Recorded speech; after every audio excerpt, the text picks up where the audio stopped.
Good evening and welcome to Wembley for England's European Championship qualifier against Croatia. It's been a little precarious at times, but this game was always going to count.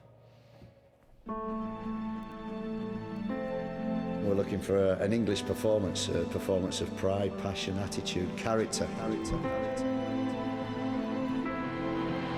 That glaring chance fell to me and it should have been taken. It's got real here for Steve McLaren for the first time. Croatia have never lost a home qualifier. Robinson is beaten! Oh, Robinson, it's the worst goal that you will ever see England concede. And the England supporters have every reason to feel absolutely furious.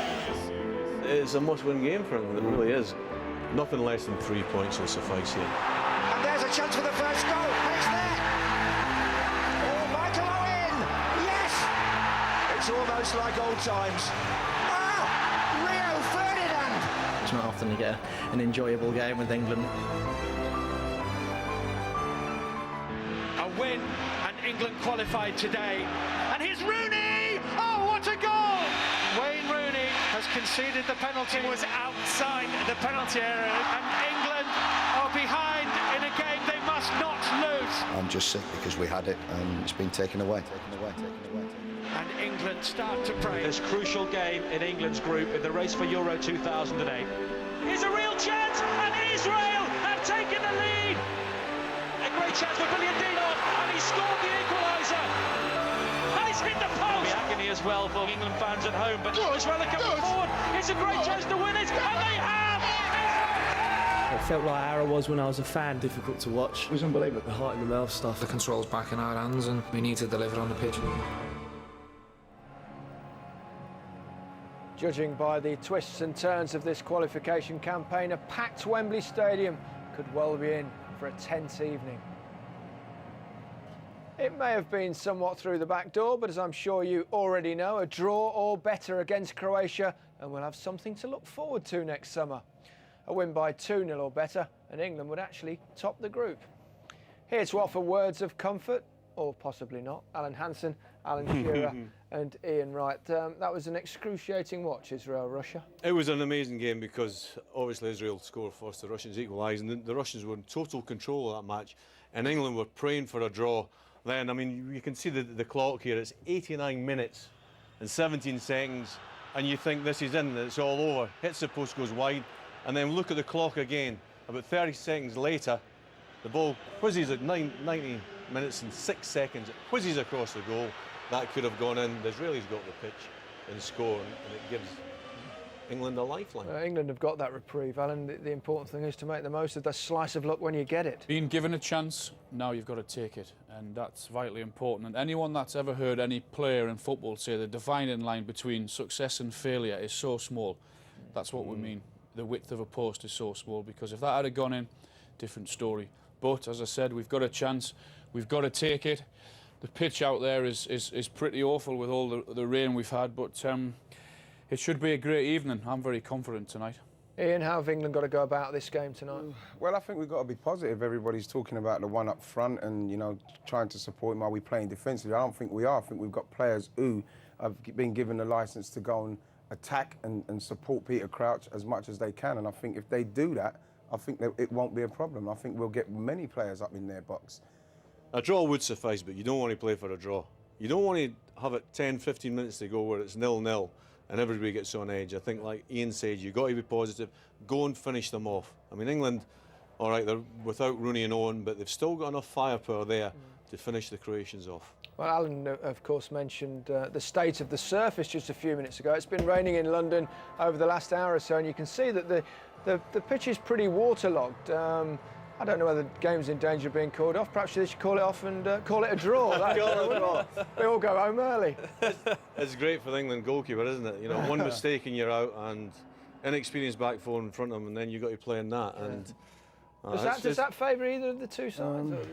I don't think it does. I think you've just got to get out there and give it what you've got. And you're loving it as a forward. As a centre forward, you're in there. You're trying to pick up the pieces off both goalkeepers. It'll be a tricky night for them. Well, yeah, that's right. It's a defender's nightmare. Yeah. You know, the ball skidding about there, easy to make a mistake for centre backs or the goalkeeper. That's what you get when you let that American football on your surface. Exactly. All the pitches we got as well.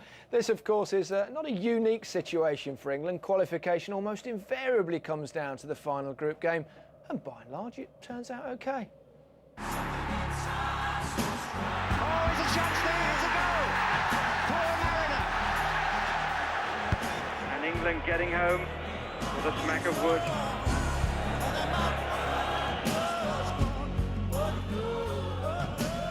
Lineker! Oh yes! It's there for England!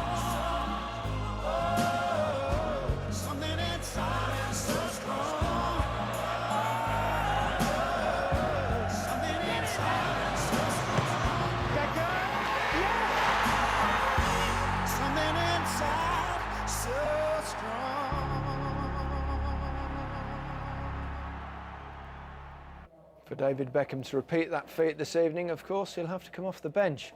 At this stage, it's very important for us not to be complacent, so we should probably remind you that there was one famous occasion here at Wembley where it went a bit Pete Tong. Win or bust. The atmosphere here at Wembley, arguably more gripping than at the 1966 World Cup final. Curry, Shannon, Bell, great stop! Clark, another good save. And it's there! And England in terrible trouble. That's inside, surely. Yes, it is! A penalty!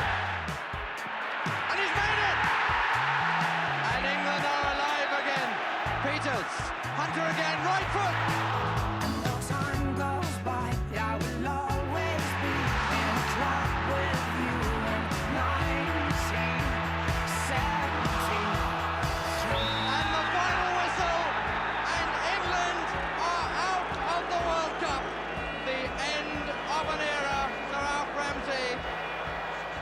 Was purgatory. I remember it ever so well, and the interesting thing, of course, is that result would do for England tonight. On that occasion, they had to win. Sir Alf Ramsey, who'd already won the World Cup for England, lost his job. I don't know what chance Steve McLaren will get. Well, the other thing is, as Al was quite rightly pointing out, it's a thin dividing line between success and failure, because in goals that night for Poland, Tomaszewski had an unbelievable game, and Shilton, who was the best goalkeeper you've ever seen, made the mistake. So, you know, anything can happen, but as I say, the most important thing for England is to be positive here, go out and get after them and finish the game off. Are you old enough to remember that, Shearer? No, I was just going to let Hansen talk about that, 1973. I was only 3 then. Right, I was 10. I remember it. I couldn't understand why everybody was so upset. I thought England were brilliant on the day, but we just didn't win. That's how I saw it, you know what I mean? But like, I just remember trying to pronounce Tomaszewski's name all the time when we went to school the next day. Got it now. Well, you did better than me. Well, I know it now, yeah. Yeah. Let's hear from England's reprieve manager, Steve McLaren, spoke to Ray Stubbs just a few minutes ago. Steve, first things first, all the best to you and your players. You picked Scott Carson in goal. You were rock solid in support of Paul Robinson. What changed? I think just events, things that have happened in previous games. But also Scott Carson, we had high hopes for him at the beginning of the season. His form's very good. We feel it's just the right decision. Paul doesn't even make the bench. Is it the situation you feel he's not in the right frame of mind given he's been dropped?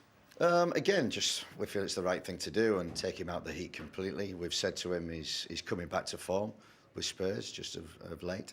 And he's got a future with England, no problem with that. What decided you about leaving David Beckham on the bench? I think we're playing sort of a 4-3-3 with Peter Crouch up, and we just needed pace on the flanks, and I think Sean Wright-Phillips provides us with that, and Joe Cole on the other side. They're used to it, they play like that with Chelsea. And Sean Wright-Phillips is really, the last 3 games at Wembley, has not let England down. If you need anyone to come off the bench and score a free kick, as what happened in 2001, no better person. Absolutely. We've said it's important, not just the 11 that start, but also the subs, because it's going to be a 95-minute game, and it's going to go right to the wire, right to the end, and we need players coming off that bench who can give us an impact. How do you want your team to play? Will Steven Gerrard support Peter Crouch? Will you try and get as many people as possible forward? as many people as possible as we can. I think we've got that with Frank and Stevie G from midfield. I think we've got that from the flanks with Sean Wright-Phillips and Joe Cole. And that's what we're looking to do. And we're looking to play football. We're looking to be aggressive. We're looking to take the game to Croatia. We're looking to play in their half, high tempo, get about them. You've seen the conditions. They're going to be difficult. And so they're going to be tiring and sapping. So subs are going to be very, very important. How do you describe the mood? Surely there must be a few nerves around. Yeah, I think it's steely resolve. I think it's they know they know they've got the opportunity. They know there's no excuses now. We have to go out, cross that white line, do the job, make sure we qualify. You're about to give the most important team talk of your career. What will be at the heart of what you say? I think attitude and whatever it takes to win. And the game's over 95 minutes, and we've got the will, we've got the energy, we've got the fitness. We've got to make that count. All the very best to you. Good luck. Thanks very much. Cheers. This is the team that Steve McLaren has selected this evening, whether it be a 4-3-3 as he described it or a 4-5-1. I guess events throughout the night we'll see. What do you think, Alan? Well, it can be very flexible. You know, you've got Crouch up there as the isolated front man, but the most important thing about that is getting people to support him. You've got 4 attacking midfield players there, with Barry just sitting in the hole protecting the back 4. Now, I've seen Gerrard play just off Crouch a number of times at Anfield, and he does it very, very well. So the most important thing is getting the balance between defence and attack with that selection. One or two big decisions he's had to make. Alan, the Scott Carson one, he's left out Robinson. Yeah. Would you go along with that? I really would. I mean, I don't think it's the end for Paul Robinson by any means. I still think he's a very, very good goalkeeper, but he's having a bad time, and there's no hiding, getting away from that. He's made mistakes that have cost England goals and cost England games, and I think it's the right decision to take him out of the firing line. He had a choice between Carson and David James, and although he didn't have a great amount to do in his debut against Austria, what he had to do, he'd done very well. So, I mean, what a huge night for him. What a huge night. It's just tricky incredible. conditions as well, Ian. I mean, Well, it's a brave decision, but managers have to make them. it is a brave decision, and it was one that I couldn't see. I didn't see it coming, especially in such a big game. You take Sol Campbell out of that equation, you're looking at a very inexperienced back 4, a very important department for England tonight. So, you know, he must have so much confidence in Scott Carson. You know, the way you see him, even just diving about there, he looks like he's up for it. So, you know what I mean? Good luck to him. If he comes through this test in this big game and does well, then, you know, we're looking maybe at a new #1 for a while. You sniggered a bit, Hansen. You think it's a bit tricky for him tonight? Well, I just think the conditions are abysmal for a goalkeeper in a game of this magnitude, and it's like Al said, it's a massive test for the boy. 22 years of age, you know, one mistake and you're out the European Championships. But the other thing is that, you know, he could become a hero. Exactly. You'd still be saying the same thing about Paul Robinson if he was playing. The conditions, what a nightmare for him tonight. He can't afford to make any mistakes. It's the same. In front of him, as you both pointed out, he'll have the experience of Sol Campbell. Yeah, It's Sol's been great. a terrific campaign for England over a number of years, and he'll be needed tonight. He's a huge player, and he's... He is huge, he's massive. I mean, He's 6 feet away. Ferdinand and Terry are out, and when he's came and he's done a great job, and I don't think he'll let anyone down. He's an experienced campaigner, as Wrighty said before. He's certainly the most experienced in that back 4, and he'll be well needed tonight. I think He's had a great season at Portsmouth as well. You know, vastly experienced. Against the Russians, I thought he was absolutely magnificent. This is a header under pressure. Brilliant. Again, time and time, he just reads it, comes across here. We circle him there. It's just brilliant reading the game to get across there. And every time you see him play, it's the interceptions, time to perfection that was, in a vital area, because if he gets that wrong, it's a penalty kick. And then positionally, the last one coming up, is he gets in a great position here.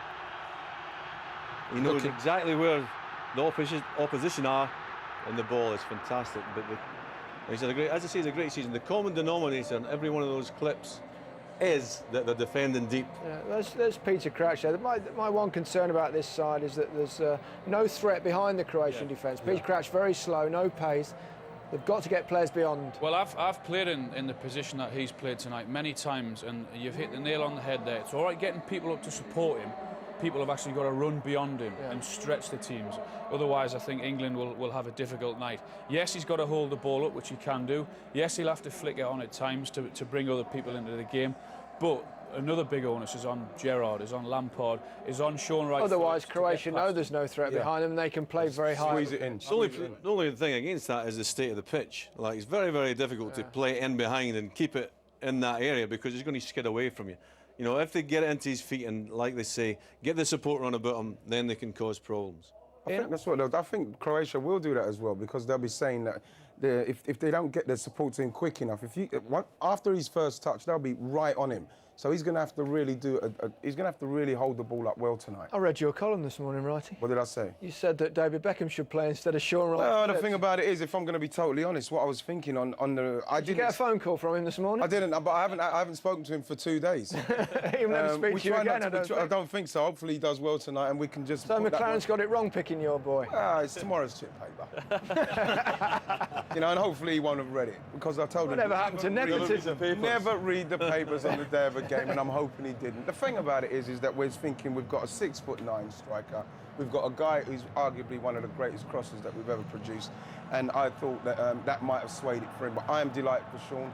He's got in there on merit, like Steve McLaren. Even though you don't think he's good enough. Well, like Macca, because you call him Stevie G Macca, he said that he's in there on merit. He definitely shouldn't be playing. Right, Phillips. I think no way he should have played. I think one of the reasons that he is playing is because of Peter Crouch up there on his own. He is another player that can actually get beyond him and run past Peter Crouch with his pace. But he's got this great understanding with the right back as well. You know, when the right back who tends to get forward, Sean fills in. Absolutely. Hey, and the energy and the pace to get him down. Fantastically well, by the way, in England games recently. Yeah, exactly. Here at Wembley. Got to remember here that Croatia are actually a very strong outfit. They're top of the group, 3 points clear of England. It's a jolly walkover really, at Wembley.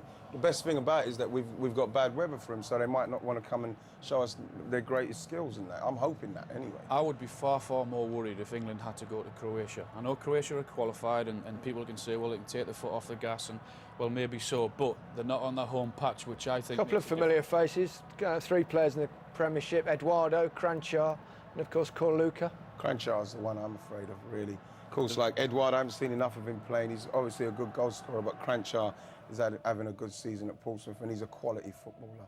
Very good technically. They'll keep a hold of the ball well, and they'll use the ball well. The most important, the biggest aspect for England is to get after them early. You know, high tempo, get in about them, and like you've said, they've already qualified. Let them know they're in for Let them know they're in for a big game. A word now from England's captain, part of the 5-man midfield. Steven Gerrard has been talking to Ray.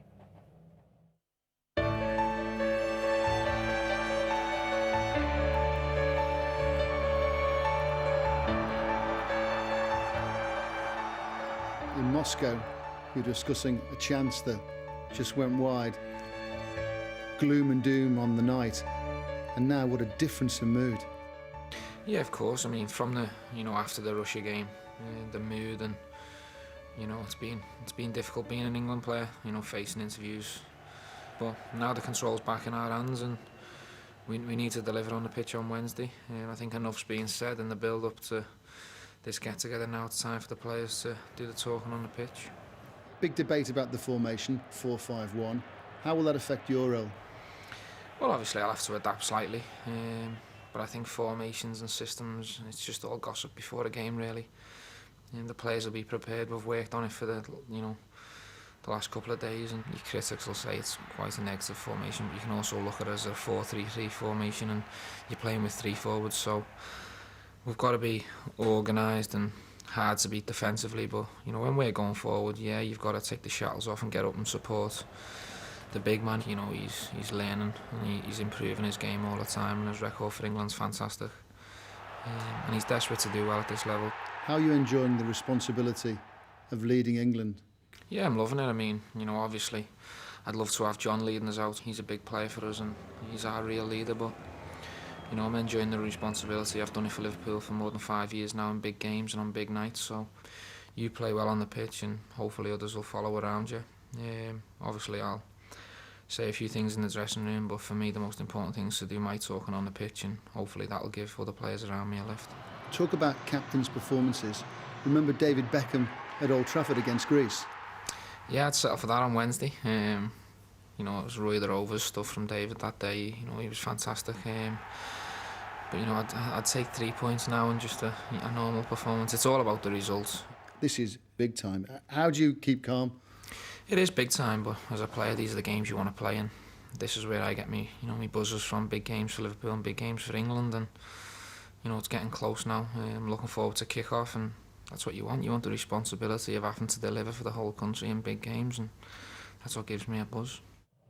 Big player for England today. What do you think it suits him and Lampard, that system with Barry playing as the holding player? They perhaps can work together this way. I hope so. You know, they've got the quality to do it. They've got the insurance with Gareth Barry, so I can't see why not. He's used to playing that with Peter Crouch, supporting Peter Crouch, so I can't see how, when a player of his quality is not going to take advantage of the situation. I think the question marks have always been asked in a four-man midfield of whether Gerrard and Lampard can play together. I think this system should actually suit them. Yeah. They don't have to worry about too much what's behind them because Gareth Barry's behind them, and they both like bombing on and getting past Peter Crouch, so it should actually suit them tonight. Another thing is, of course, that the two of them are playing really well for the clubs, which, you know, Gerrard was going through a lean patch and Lampard was going through a lean patch. I think this is a night. It's big hearts, strong minds, high tempo. Be scared of one thing and one thing only, and that's failure. Go and get them finished long before the last 15 minutes, because I'm telling you, if it's a draw with 15 minutes to go, we don't want that. everybody will be so edgy. Whoa, I'll come back from negative town, man. What are you going to negative town? England are going to win. Okay. I'm just saying, be wary. Okay. We don't want to draw 15 minutes to go. I thought I couldn't stand it in the studio. I was taking a left turn to negative town, man. You better come back, baby. Are you in positive town? I'm in a positive mood. We've been given a chance. Let's make the most of it. Yeah. Exactly.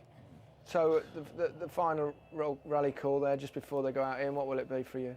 Well, I think that, like we say, it's in our own hands now, and we have got the opportunity to beat a team who have already qualified. I think what we should do is go out there and play at a good tempo. What's going to make them say, we're already there, let's just have a nice night here tonight.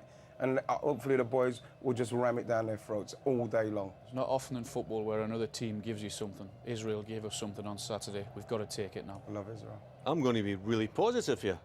I think England will win, and I think they'll win comfortably.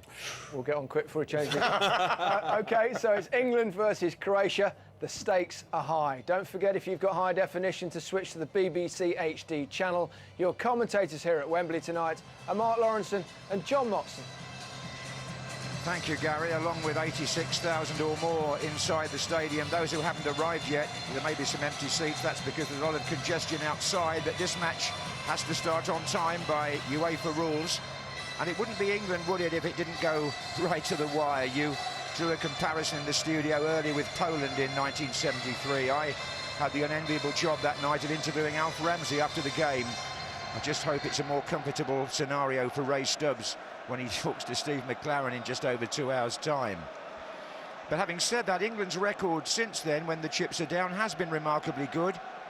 8 of their previous 9 attempts to qualify for a championship have gone to their last match in the group, and on 7 of those occasions, England have got the result that they needed. So the only exception being when they failed to qualify for the 1994 World Cup.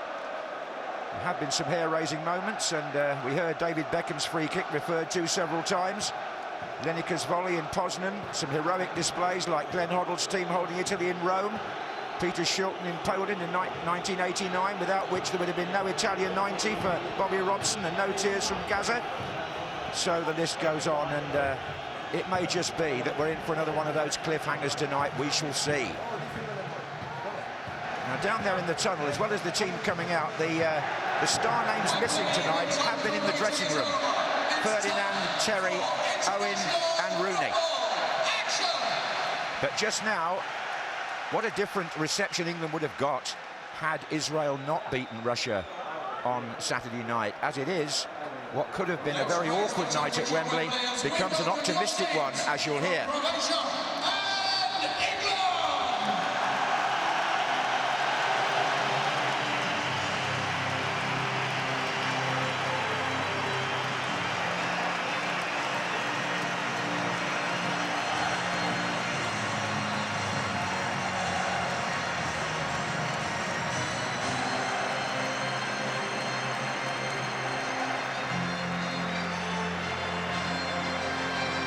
those mascots in front there. One of them, sponsors nationwide, have found a lad from Buckinghamshire, Findlay Fulford, whose grandfather played for England 90 years ago. There's a bit of history attached to that lineup. But here come the officials. His Royal Highness Prince William, the President of the Football Association, being accompanied by Jeff Thompson, the FA Chairman, along with the other officers from the two football associations. And they need their umbrellas because it's absolutely teeming here. National anthems to be sung by Tony Henry. 3, 2, 1.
Croatians will really be pleased with the respect that got, because their anthem was badly treated in Macedonia on Saturday.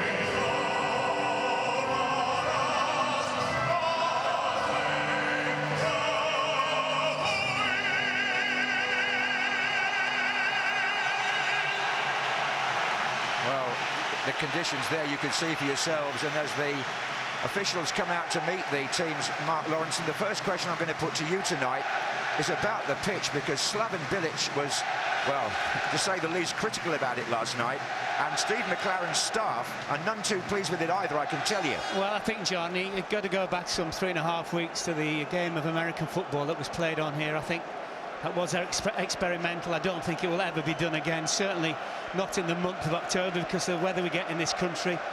That apart, it's just something that England have to deal with. It's the same for both teams. Get on with it. You can always go on about the pitch later on. Don't forget the last pitch they played on in a major international game was actually a plastic pitch. It was, and I have to also say it's a much better surface than the one Croatia played on in Macedonia in Skopje on Saturday night. That pitch was virtually unplayable. The ball would not move properly, and Croatia in the second half, once they knew they'd qualified, really, frankly, they went through the motions and lost 2-0. But it was worse than this even, I can tell you, but this is bad enough. And there are concerns, surely, here about the pitch at the new Wembley. Well, there are, but, I mean, that's up for the FA and the people of Wembley to be sorted. I think just the thing for England tonight is to get through this game and ensure qualification. Well, we have underlined the fact that England could win the group still, but let's put qualification as the first priority. Now then, the inexperience of Carson, Richards, Lescott and Wright Phillips means more responsibility for seasoned internationals like Sol Campbell winning his 73rd cap, Captain Steven Gerrard his 63rd, Frank Lampard reaches the 60 mark tonight with 13 goals, 2 of them against Croatia, 1 on his England debut and 1 in Euro 2004. 3 Premier League regulars, as Gary said, in the Croatia starting lineup. Right back Vedran Čorluka, part of the Eriksson revival at Manchester City. On the left side of midfield, Nico Cranchar of Portsmouth. And from the leaders Arsenal, number 22, Eduardo da Silva, Brazilian-born, but scorer of 10 goals in the qualifiers, including the first against England in Zagreb last year. The Kovac brothers have 143 caps between them.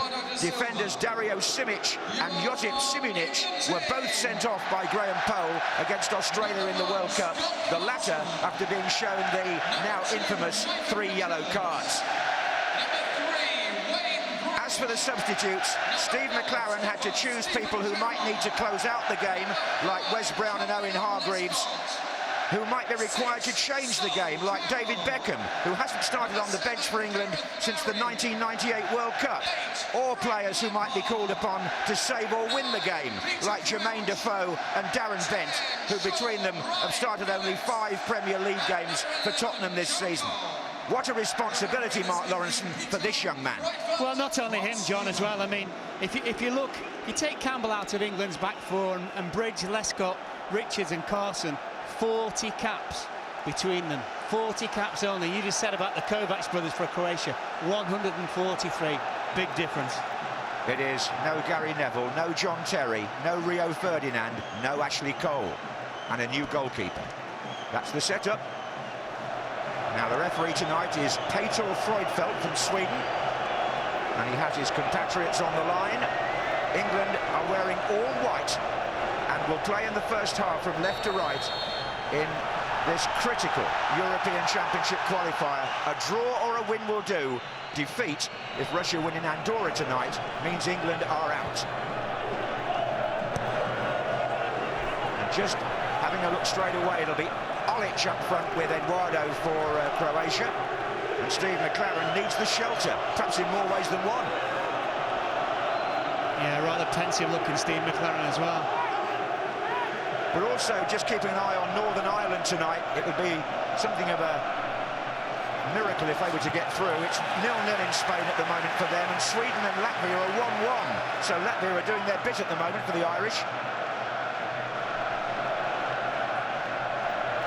You can see Northern Ireland by pressing the red button.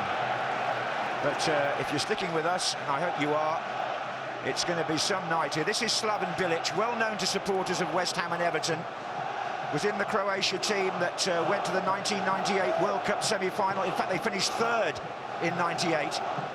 And he also played here when they played their first international at Wembley in '96, when Terry Venables was the England coach. Can England force something straight away with Wright Phillips? Wearing 10. 7 is Barry. Croatia have snapped that up pretty cleanly. It was Cernar, the number 11, who got it away. Chorluka. Cernar really plays right side midfield. That's where he is now. Chorluka, as you know, is a bit of a buccaneer when he comes forward. And the referee there says carry on. England had the ball, but he won't now. I think from England's original move, when Peter Crouch flicked the ball on, both Joe Cole and Sean Wright-Phillips were in a very advanced position. Well, it's a question of who we can get close to Crouch, Mark, isn't it, to give him some support? Yeah. Whether that comes from the centre of midfield with Lampard and Gerrard, and Barry, of course, is a cover for them, isn't he? Well, if you look at them at the moment, England are 4-3-3, John, not 4-5-1. So they are. Here's Campbell. Yes, they've got Joe Cole and Wright-Phillips pushed a long way down the pitch.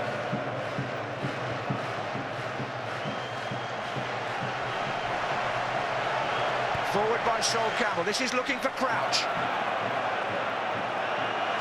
Wayne Bridge. Cole tries to find his Chelsea colleague. Big spread of Chelsea players in the side tonight. Well, which is why they're playing 4-3-3 with Cole and Wright-Phillips, who are used to playing in those positions for Chelsea. The other thing as well, long ball into Peter Crouch, and Croatia just dropped off him and let him have the ball. Some real experience back there. Dario Simic, his 95th cap tonight. Robert Kovac, his 70th. They've been together a long time, this team. Niko Kovac is 36 years of age in midfield.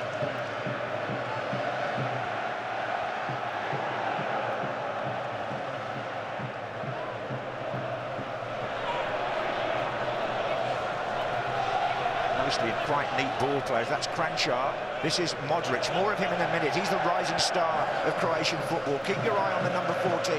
Still with Dinamo Zagreb, but liable to move in January, and I'm led to believe, among other clubs, Chelsea interested. Top player. Cernar. Bit of a tangle there, and England get the free kick. What a relief it would be if England could get an early goal. This is Barry. Gerrard. The pitch on this side is the worst area. It's where Micah Richards and Wright Phillips have got to play in the first half. Niko Kovac. Good turn. Modric. Wright Phillips. Crouch in the centre waiting. Still waiting. Josip Siminic's got a foot in. Kranjčar. Eduardo was the target there.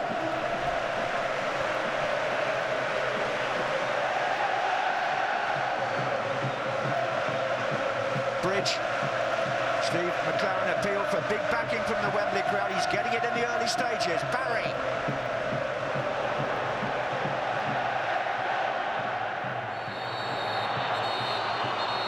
Barry there is being called to the referee.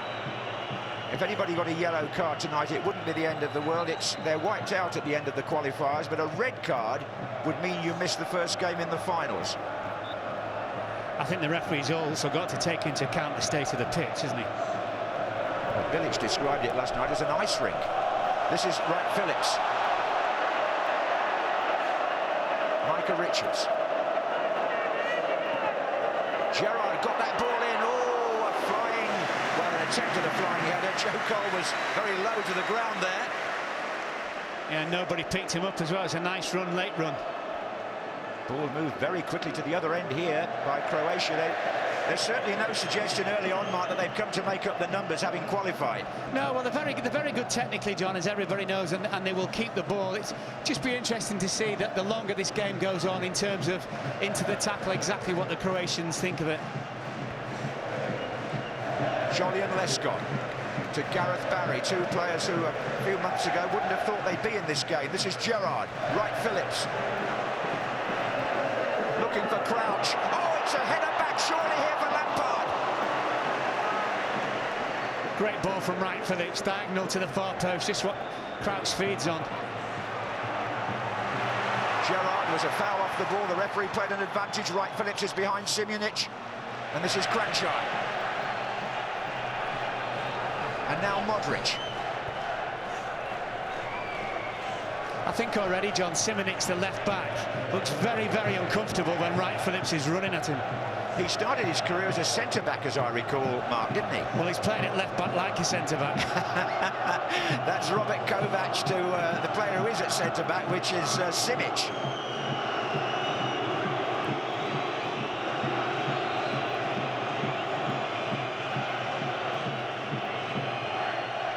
Robert Kovac.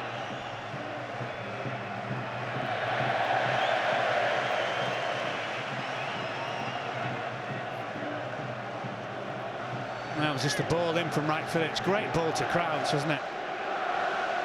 Yeah, it was just whipped away from Frank Lampard by Robert Kovac, wasn't it? This is Cernar. It's come across to Kranjčar. Eduardo in the centre. Kranjčar will shoot from here. Oh, it's gone right through! It's deceived Scott Carson, and England are a goal down after only 7.5 minutes. The very thing they didn't want to happen, and particularly to the young goalkeeper. What on earth went on? Was that the pitch, I wonder? Niko Kranjčar.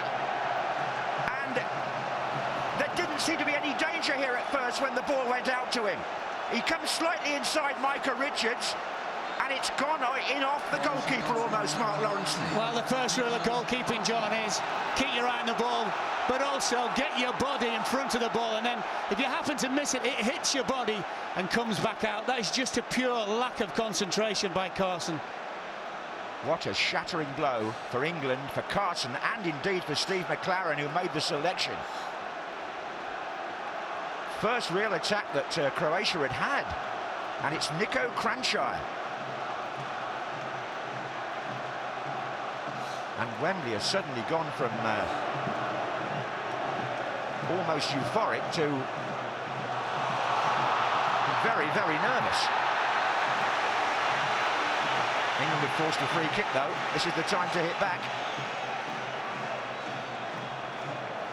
Well, that was not in the script. It's like the stadium's in a state of shock, isn't it? Yes. Gerrard will take the free kick for England out on the left-hand side. Sol Campbell is forward, so is Micah Richards, so is Jolyon Lescott.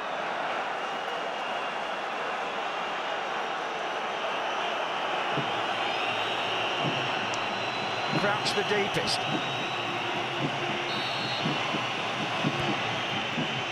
But it's an easy one for Pleticosa, overhit by Gerrard. Yeah, it's a total waste, John, as well. It is so simple for the goalkeeper. I think it's his second touch, but it's just easy.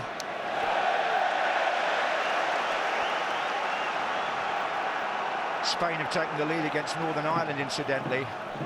But what is patently obvious is that England are one behind to Croatia. Joe Cole. Crouch, chance for a shot, maybe no, for Wright Phillips perhaps. Pleticosa makes the save, cover arriving. Robert Kovac. Could have been the equaliser by Wright Phillips. I think the only problem for Wright Phillips in England was it was straight at Pleticosa. That's a free kick to Croatia, yes, but it could have done the same to Pleticosa as they did to Carson. I don't think he had as long to think about it. That was the thing. Good ball from Crouch as well, just stretching. Played Wright Phillips through, one touch, and it's a hit, but right at him. It's a good save, but it's a comfortable save, John, for a goalkeeper. OK. Pleticosa's very experienced, 65th cap tonight. Plays for Spartak Moscow, nearly went to Fulham at one time, I remember.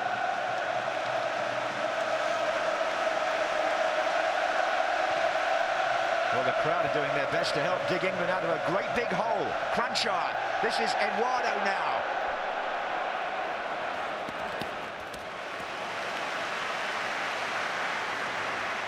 Oh dear me, what must Scott Carson be going through here? I was just going to say to you, I just hope one of the more experienced players has had a little word with that, and I don't think they have. Just on the basis of, you know, just get on with it, don't worry about him. I mean, it was more Frank Carson than Scott, wasn't it? I'm afraid so. 7 minutes. England go a goal down. Richards. Wright Phillips. Gerrard.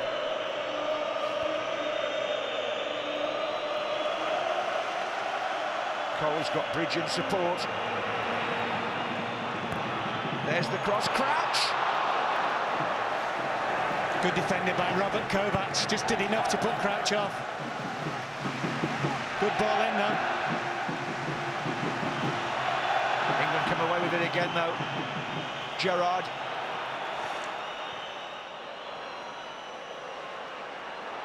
And again they look for Peter Crouch. And the others following up for the knockback. It's away by Chorluka. Down the line for Cernar. Challenged by Barry.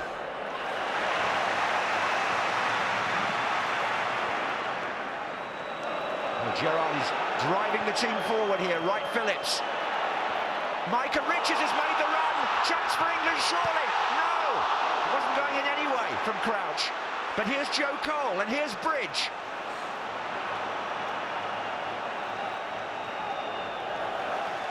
Well, it was a brilliant pass to play Micah Richards in. Absolutely brilliant. And his ball across was good as well. Crouch just couldn't sort his feet out. Lampard. Barry. And now Campbell. This time Crouch heads back towards Lampard. Nico Kovac has immediately sussed that Lampard is running onto those touches, and Eduardo is away here for Croatia. Oh, is he offside? Kovac! Oh, it's gone in! And is the flag up? The flag is not up! And Olic has scored! Has scored for Croatia. It's 2-0. You can't believe this. 13 minutes gone and Ivica Olic here, picking it up from Eduardo. Is he off? Is he off? No. No, he's not off. He's level. And he goes round Carson, and Olic has made it 2-0 to Croatia after 13 minutes. Arsenal's Eduardo made the pass. It cuts out the centre-backs. I think Bridge was playing him onside. Certainly somebody was. And Olic has an easy chance. John, there's no argument. Definitely onside. And I think the problem was from England's point of view. They thought Eduardo da Silva, when he cut in from the right on his left, was going to hit it. And he played a sumptuous little pass to Olic, who timed his run to perfection. This is hard to believe, although it's happening right in front of us. Gerrard. England have now got to find 2 goals from somewhere to save this man's job and to qualify for the European Championships. They've also got to have 10 minutes of not conceding another one. Correct. Barry.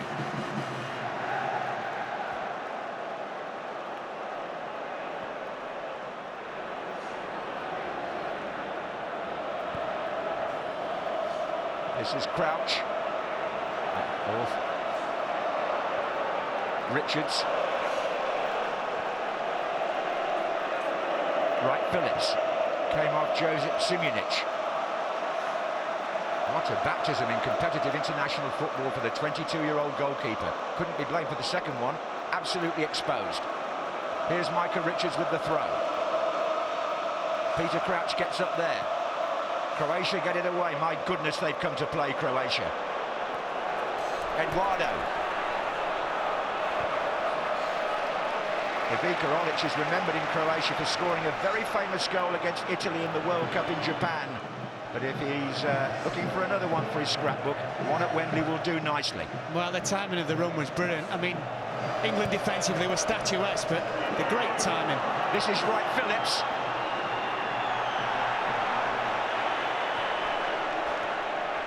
Dear me. Modric. Well, I'm not often lost for words, Lauro, but just sum up that first 15 minutes for me, will you? From England's point of view, I think nightmare's probably the best I can come up with. The other problem as well, John, it's a Croatian side who are very, very good at keeping the ball. This is the goal. We all think here Eduardo is going to cut inside, he's going to hit it. And he just played the ball through Sol Campbell's legs. And I don't know who was standing or just playing for offside. It was criminal from England's point of view. You have to go with the runner. He was level with the man in the left-back position. There was no question that the assistant referee was right.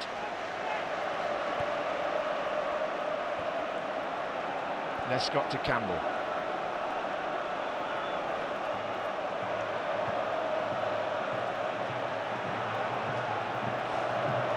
Gareth Barry. In goes Cranchard.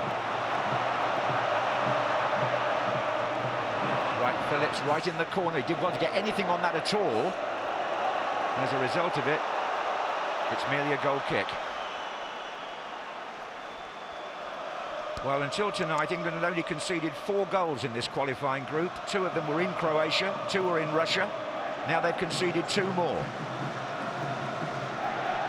And the rain really is falling all around Steve McLaren and England. Well, they've not really recovered from their first goal, have they?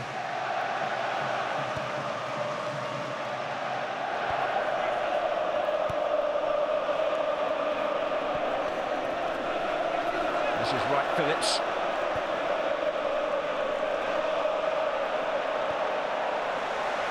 Bridge. Cole outside him.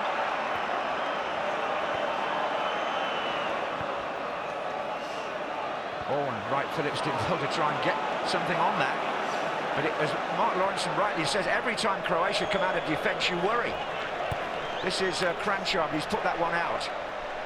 Well, the other thing as well, John, every time the ball's played into the Croatian 18-yard box, it's coming out to one of their own players, and they're just getting the foot on the ball and starting to attack from very, very deep. Yeah, Cranchard at Portsmouth does love to come inside on his right foot from the left-sided position. He does love a shot at goal. He's not a prolific scorer as it happens, but he's certainly put his name on the Wembley record sheet tonight. And of course the other player involved in the second goal, Eduardo, is an Arsenal player. Surely the overseas players from our own Premier League are not going to knock us out, are they? Here's Campbell.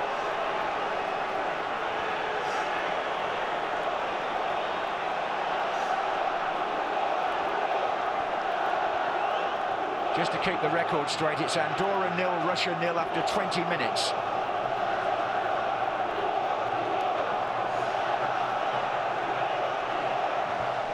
That couldn't happen, could it?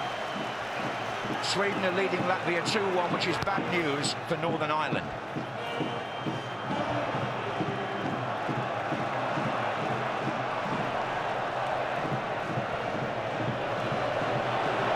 This is Gerrard. It's a free kick to England.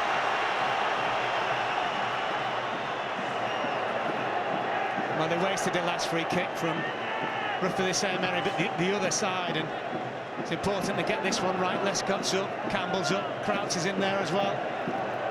Well, yes, it's a Gareth Barry who's going to take it with his left foot here.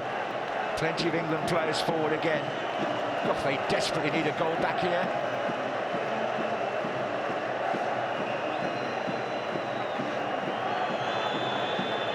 Well, the referee seems to have... OK, he's given the signal now. Comes off the Croatian head, it's a corner. And that's another waste, John. 2 free kicks in good positions, 2 wasted free kicks.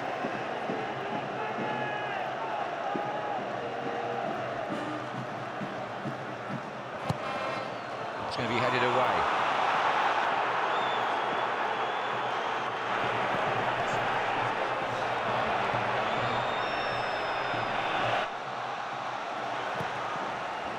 We've obviously got to hope as well now that not only do England recover in this game, but that if they can't, that Russia do us a favour, or rather Andorra do us a favour against Russia. That is still a mathematical possibility. This is Cole. Barry. Bridge.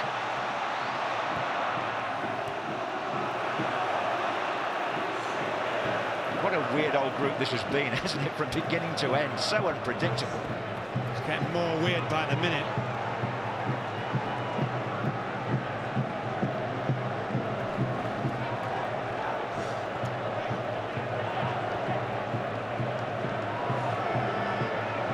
I don't think we can expect too much from Andorra. They've lost all 29 of their qualifiers.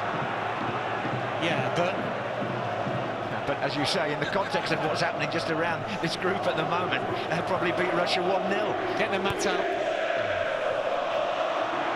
All of which is not disturbing Croatia, where Modric has just planted this ball too far ahead of Eduardo. 21 minutes gone. If you came in late, well, I don't know what to say really. You probably glad you did. Now, as it stands at the moment, England would still qualify because Russia have not taken the lead in Andorra.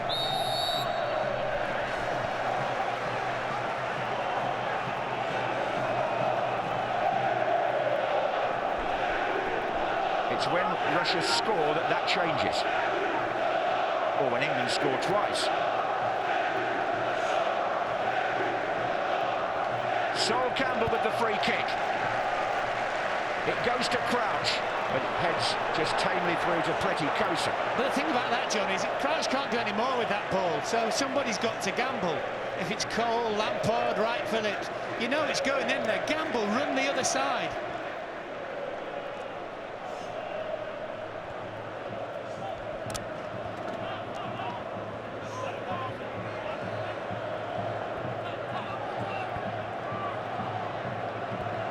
Robert Kovac, Simic, Niko Kovac to his brother.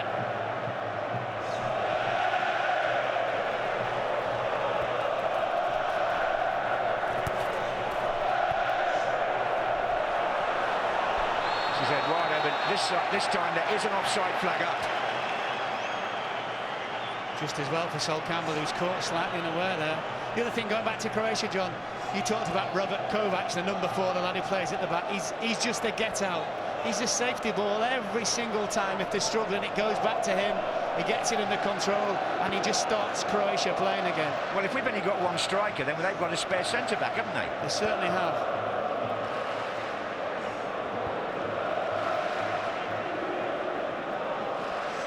Oh, Bridge is on his backside here. Oh, he handled it, didn't he? He did. Well, I don't know what's going on between Cernar and Bridge, but the referee needs to sort it out.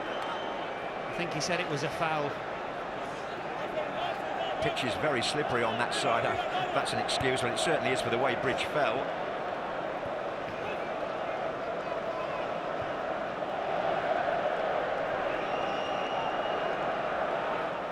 I've no doubt the news of England going 2 down has been quickly transmitted to Gus Hiddink.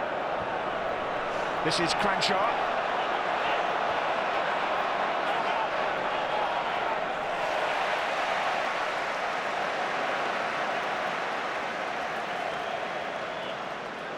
Well, we had to depend on Israel, now we've got to depend on Andorra, is that right?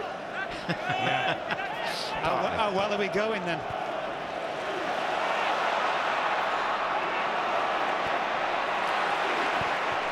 Well, that's hit right. Phillips and gone out for a throw. I don't think Scott Carson's actually touched the ball with his hands, has he, since the mistake either? No, he hasn't had an opportunity to get a feel of it. He didn't beforehand either, did he, really? Here's Chorluka. Oh, danger here again. Modric.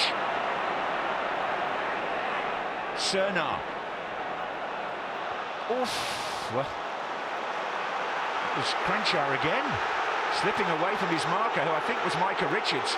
It was. You might see, I don't know if you see from this shot, Micah Richards suddenly has no idea where Cranshaw is, and he straight away looks across to the other side, but he has to get himself in a position where he can see ball and man.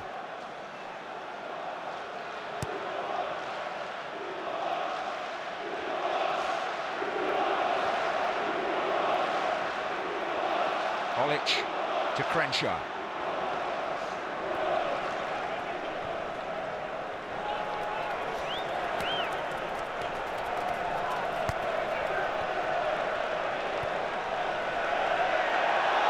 Simic has to hurry there, finds Simunic. Modric, a neat play by Croatia. Look at that, Niko Kovac. Modric again, not quite. Gerrard steps in. Bridge.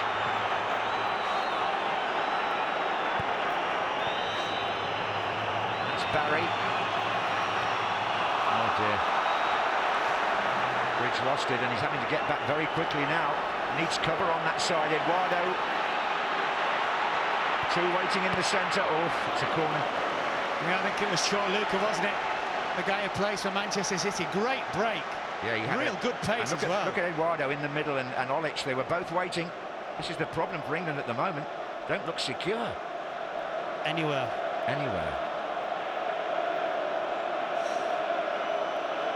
It's a corner to be taken on the far side by Cernar for Croatia. Simunic is forward. Gets up there. Foul there, put up on Gerrard. By Olic.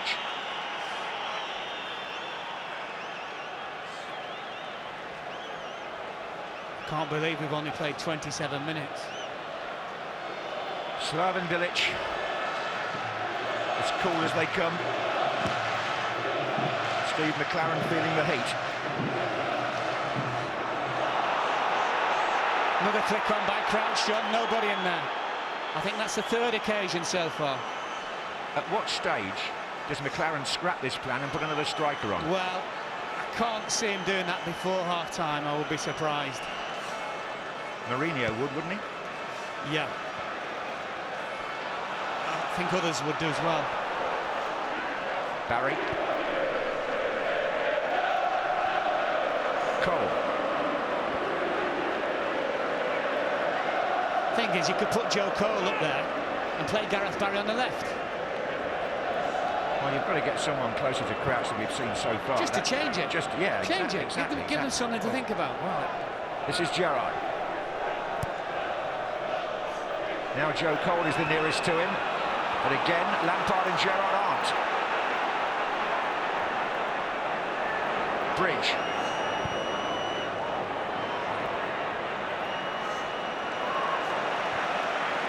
Gerrard. Barry. Bridge. Floated across, but Pleticosa Morris caught it with one hand. John, it's another waste. 2 free kicks to nothing, corner to nothing. Bridge has got time, he's not under pressure. Far too close to the goalkeeper. Well, you can't expect Wright Phillips to win a header there. No, not unless he's got a step ladder.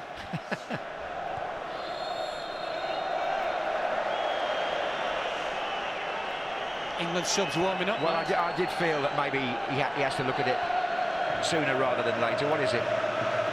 29 minutes.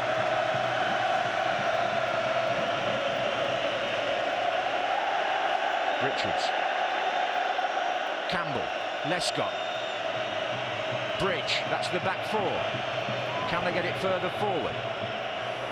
Lampard. It's gone behind Steven Gerrard, away by Cranchard. This is Olic.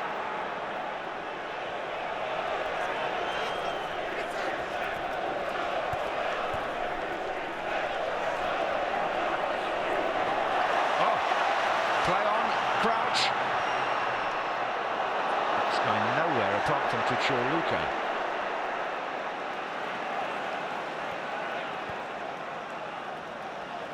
I actually think Crouch has been England's best player so far. He's held the ball up, brought people into play, he's flicked it on, he's basically doing his end of the bargain. It's the system around him that doesn't work. Exactly. Olic. Eduardo far side. Cranchard. Niko Kovac. So much room, so much space, look. Crowd are getting restless now. Simic.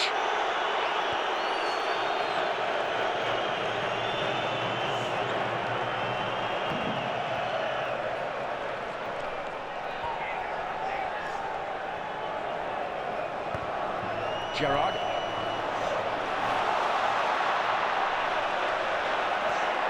Micah Richards using his strength there. There's a flag up though. Offside, I think. That's a free kick, John, I think, foul on Richards. Well, I think the linesman's flagging for one thing and the referee's given another here. You're right. In my opinion, the linesman flagged for an earlier offside.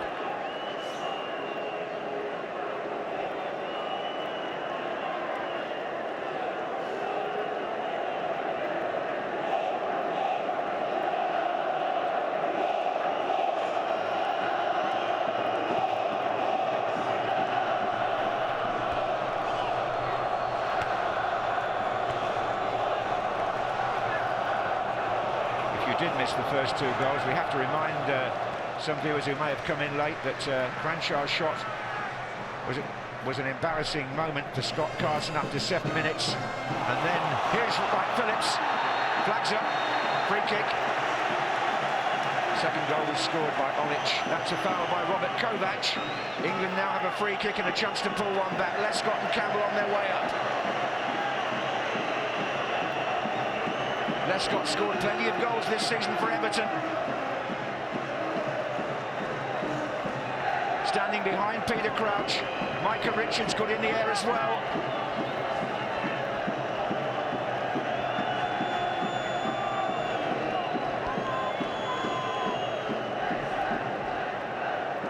One of the Croatian players is going off for attention. That's the reason for the delay.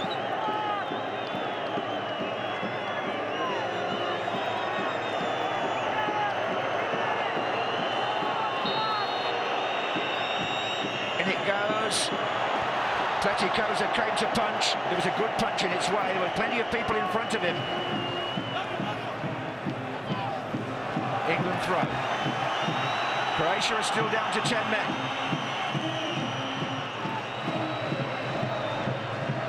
He's back on now.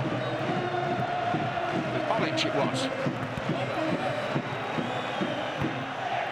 Cole gets the ball in towards Crouch.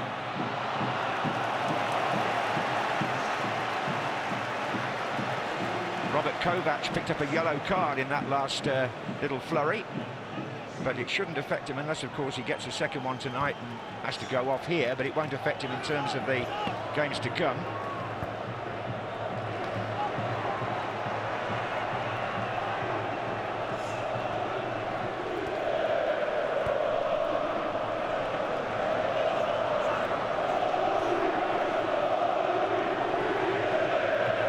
Bridge.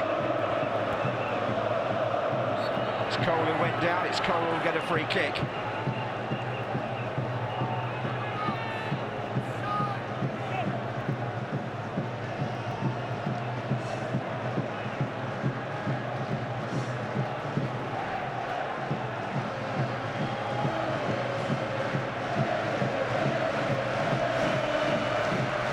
Goalkeeper's ball, is it?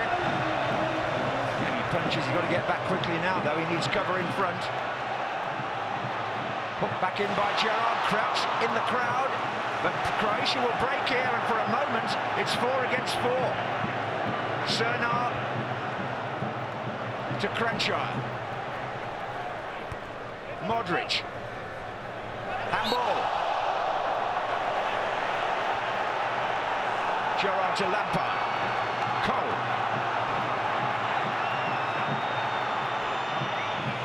Bridge outside him. Joe Cole still. Slides it in towards Lampard.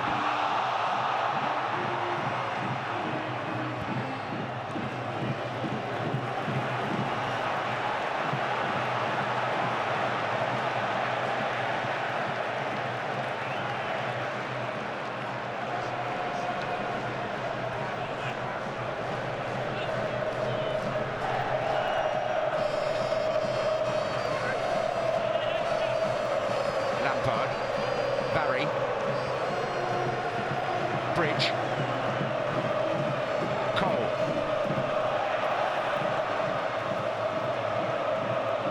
Just wonder what Rooney and Owen and Ferdinand and Terry are thinking in the stand. What Paul Robinson's thinking, for that matter.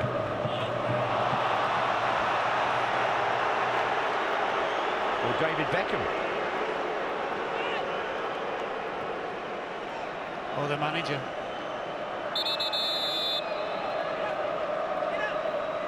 And Andorra are still holding Russia after 35 minutes. Let's have a look at the table as it stands now.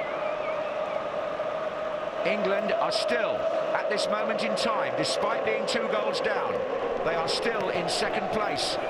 Bear in mind, though, England were 0-0 in Andorra and won 3-0 in the end. Here comes Campbell. Oh, it's a poor kick by Carson.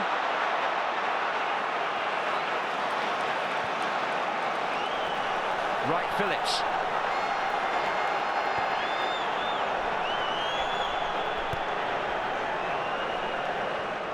Oh, Bridge taken away from him by Eduardo. Well, the thing with England, John, is they've had lots and lots of possession. The lion's share, it's the final pass every time. It's just, I can only remember, and really now, the Wright Phillips chance, that seemed like an eternity ago. Here he is again. That's a foul by Micah Richards on Joe Siminic.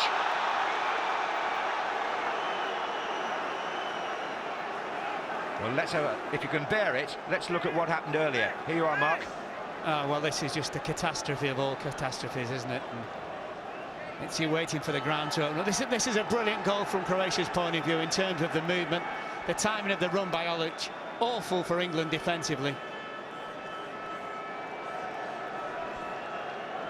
Am I right in thinking they've had basically 2 attacks and scored twice?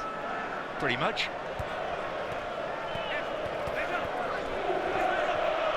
Wright Phillips, Crouch. Lampard looking for Cole on the far side. Chorluka is the defender. Cernar making up the ground here on Bridge. Cole. Again they look for Crouch. There's the header down. Wright Phillips tries to follow up, so does Gerrard. And the captain goes down, and in fact the free kick goes the other way. Yeah, I think Gerrard thought it was a free kick on him, but I think he lost control of the ball. And the referee's going to have a little word with him. Yes, he almost lost control of himself just for a second there.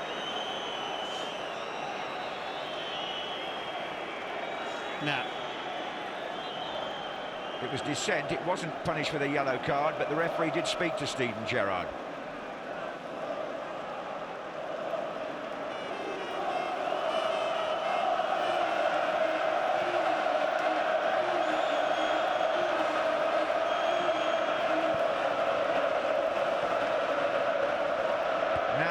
News from the Andorra game, and Russia have taken the lead.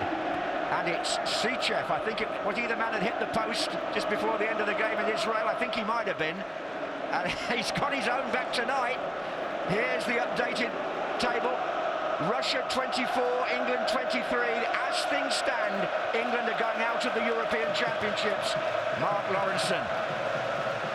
Well, at the moment, John, from what we've seen in the virtually 39 minutes tonight so far, they've just been very, very poor, England. Virtually in every single department. We thought the lifeline thrown to us by the Israelis on Saturday was going to be enough. It's certainly not been the case so far.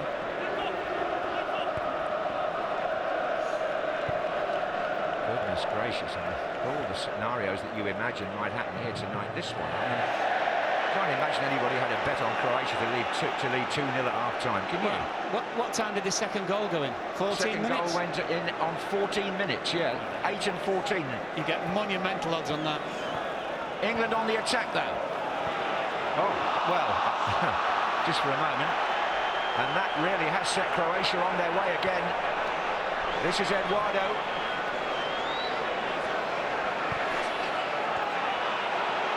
That's Modric. It was a poor ball by Gareth Barry, you know, that set that up. Yeah, it was. It's also a poor ball by Modric because I don't know if it's Cernar was breaking in an inside right position. But that's just symptomatic of England in the first half, giving the ball away in advantageous areas to themselves.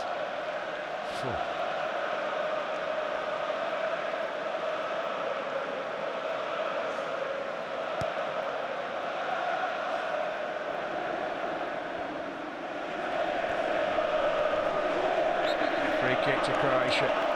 It's Barry's foul.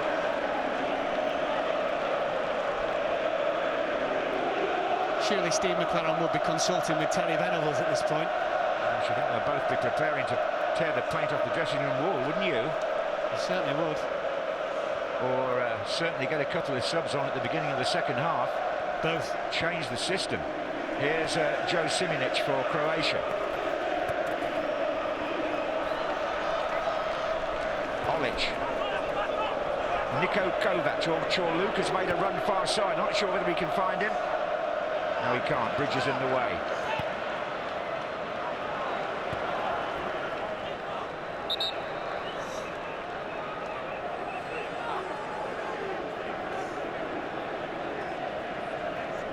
Well, there are. Go on, Mark. No, I'm just going to say, where's Terry Venables? Where's your second in command when you need to have a little bit of concentration? Here's Modric for Croatia. Oh, and he hasn't held that one either. And it's come out to Kramshire for Croatia. And it's a block by Micah Richards. Carson there didn't look confident either. This is Wright Phillips. Now England have drawn them out. There's a chance on here if they play the right ball. Wright Phillips picking it up from Cole. Far side is Crouch.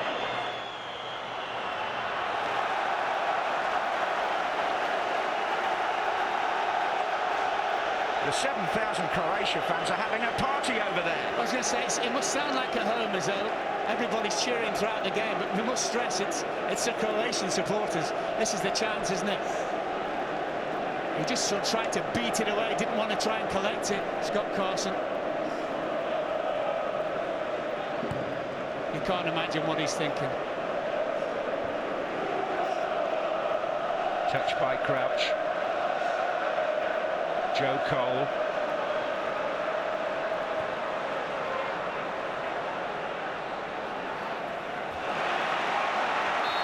Free kick. Luka fouled by Cole.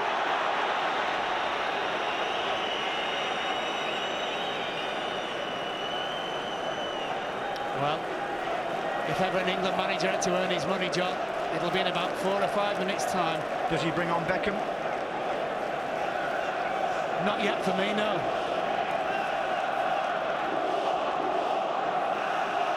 I think Wright Phillips has been one of the plus points so far. They just stopped passing to him.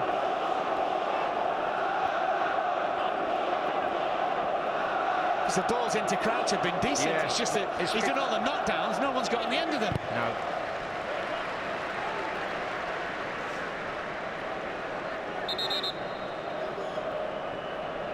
The other thing as well is Beckham is blatantly unfit, isn't he? In terms of, you know, the max fitness well, angle. obviously, I think the obvious solution would be Defoe, wouldn't it, at this stage? It certainly would.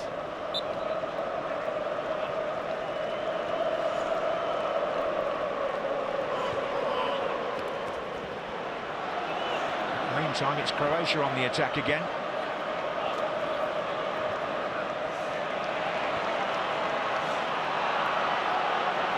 Joe Cole. A good time to score for England, this. Yes, it would. Bridge. Planted up there, but it's Dario Simic who clears. Modric took that down beautifully. One wing to the other. This is Kranjčar. Oh, it's a decent ball into Modric. Kranjčar again. This is dangerous. It's Olic.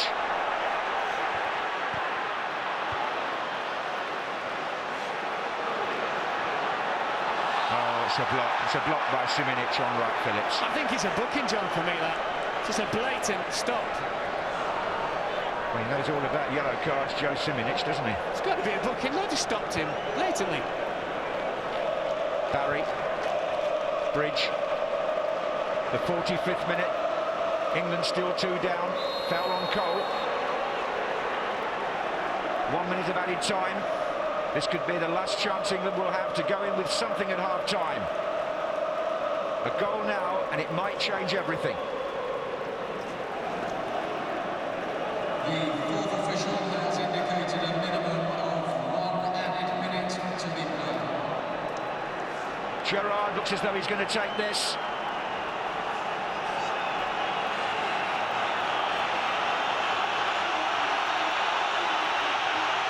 Crowd noise rises. Oh, what a poor delivery, headed away by Eduardo. Gerrard again, can he get it in this time? Niko Kovac. There's trouble on here, but now it's gone wide.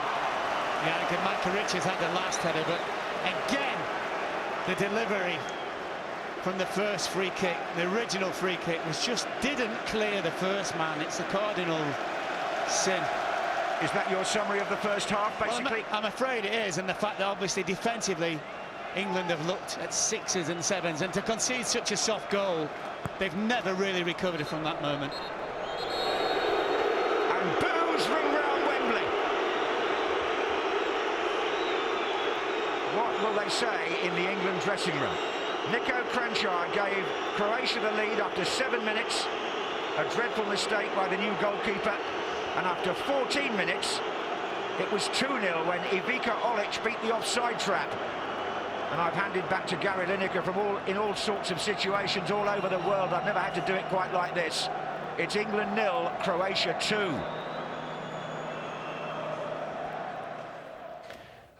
Don't like to be in negative town, Ian, but I think we're there now.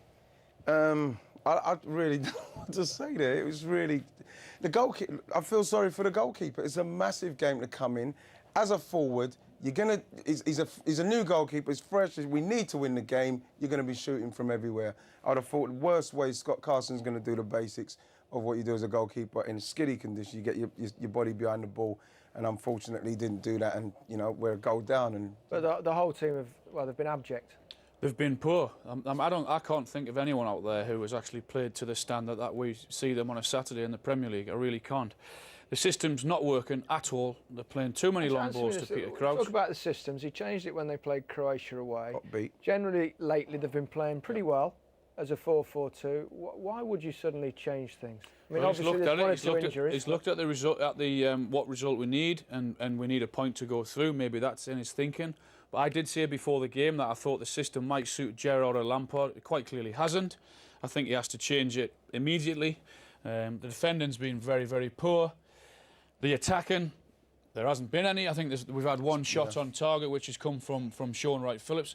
To me, there's no urgency. We're getting free kicks. We're walking 10 or 15 yards back nice. They're very comfortable on the ball. Letting them get into their positions, letting them get well organised, instead of getting on the ball and having a little bit of urgency. Just it takes someone out there to actually get the crowd going. If it takes someone to go and rattle someone, go and bring someone down with a foul, just to get the crowd up, try and get some enthusiasm into it, because at the moment, so flat and dead, it's incredible. I'm going to try and be positive, because Wrighty wants me to be positive. But you can cite the pitch.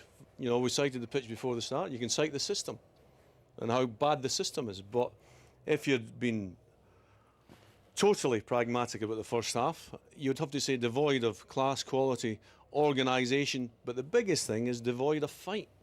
the 45 minutes of the first half. But how could that be? Why are they going out so flat in a game of such importance and significance? It's strange when we because they've let the goal get to them. Yeah, The first 5 minutes was the best in the first half that they played, and then the goalkeeper makes a catastrophic error, right? And the heads suddenly go down, and they've never got up again. The fear factors. It is. The players actually look scared out there. I mean, as Alan said, 5 minutes, okay. After the goal, it just needs someone to get this game by the scruff of the neck and say, hey, hang on a minute, lads. That 45 minutes was nowhere near good enough for an England team at Wembley in front of 90,000. When you've got a chance to go through. When you've been handed a chance to for what's at stake? Well, he's got to make changes before you start. Yeah. You've got to go back to two. Crouch right, or take Crouch off and bring two men that are relatively quick on. And then go 4-4-2 and have again, but you've got you have a goal. But you can do all that if you're not going to get in there like you want to win a game and get around people. And Croatia look like they're at home. You're not going to get around people and force them into things. We're not playing like we need to win this game. We're playing like we're waiting for something to happen from someone else. Croatia have had it too easy. There's no England player at any time getting it in amongst them. They're standing 5 and 10 yards off and let them play nice and comfortable, play passes out the back four. Someone's got to get up there and get in amongst them. We've all played in big games where it's gone wrong for you. Yeah. Everyone is, right? What you've got is you've got to have leaders. Somebody, like he says, has got to take the game by the scruff of the neck. The manager must be positive. The manager must sit in that dressing room and give a speech like no other speeches, and then change it and make sure that when he changes it, he gets it right this time. Because obviously, he stands or falls by what he thinks is right, and in the first half, he's got it totally wrong. And his big selection was the goalkeeper, and he made a terrible error. Well, nobody said that it was ever going to be easy for Scott Carson, but unfortunately for him, he really hasn't touched it in the first 5 or 6 minutes, and then this happened. And I agree entirely with Ian Wright, who says it's all about technique here. Can't blame the pitch here in the slightest. It's all about technique. You've got to get your body behind it. What did we say before the game? We said about the pitch. Now, Croatia have looked at the pitch and they've thought, new goalkeeper, debut, massive game, tell you what to do. Anyone within 20 or 30 yards, what I want you to do is, Bilic would have been saying to him, the manager, have a shot on goal and test him and see what he's made of. Now, I mean, his arms are to the right of him, I think. He doesn't get his whole body behind the ball. It's bound to have had an effect. Well, he looks shell-shocked. He really does. That was a bad kick-out, could have led to another goal. And then the chance later on, 20 yards up, he's got to do better. His confidence is shot there. You could see that. Would you take him off? Well, I think that's a major decision again. I think David James you've got to do it. The goalkeeper now, even if we get back into this game, you're worried about anything that's going in and around the goalkeeper. Can you imagine how's Joleon Lescott feel? How's Michael Richards feel? Wayne Bridge? Of course, Sol's got the experience, but there's a lot of nervousness around. It's been the other thing is that, we said at the top of the programme, it's all right defending the 18-yard line like they were in Russia and they were magnificent, but the minute you start coming up, that's when you know how good your defence is. And the minute they've started to come up, they've looked ordinary. It's goalkeeping errors have just summed up England's campaign, really, in the big games. Well, we've been struggling, haven't we? For goalkeepers. This was a freak, but that's over there when we played them. All right, man, that it's happened to him at a time when he's having a nightmare as well. He's having a bad time, is there? But it's what happens when you have bad times. Sometimes it goes from bad to worse. And he was having a bad time at Tottenham when this happened against Russia. He's got to deal with that better. They're the only 3 games, ironically, that England have conceded in. And the mistakes. Unfortunately. I don't think it was controversial replacing Robinson, but it was such a big test for a guy of 22 years of age. All right, David James has made mistakes before for England, but he's had a great season at Portsmouth. And again, you stand and fall by what you think is right, and he's got it wrong. Massive. And then it went from bad to worse. I mean, defensively, England have struggled as a unit. Well, as I said to you, the minute you start coming up the pitch is the minute you know that if you're organised, you've got pace and quality. First of all, Lescott's got to go and deal with that. He's got to win that. And then secondly, now you look how many white jerseys are back there. It's 6 against 2, right? A pub team is going to do better than this. Sol's got to get across. Then everybody goes to sleep. Wayne Bridge in a terrible position. and you're 2 down. Sean's got to stay with him. He's got to go with the runner. He can see his man from a long way out, and Sean Wright-Phillips has to stay with his man there.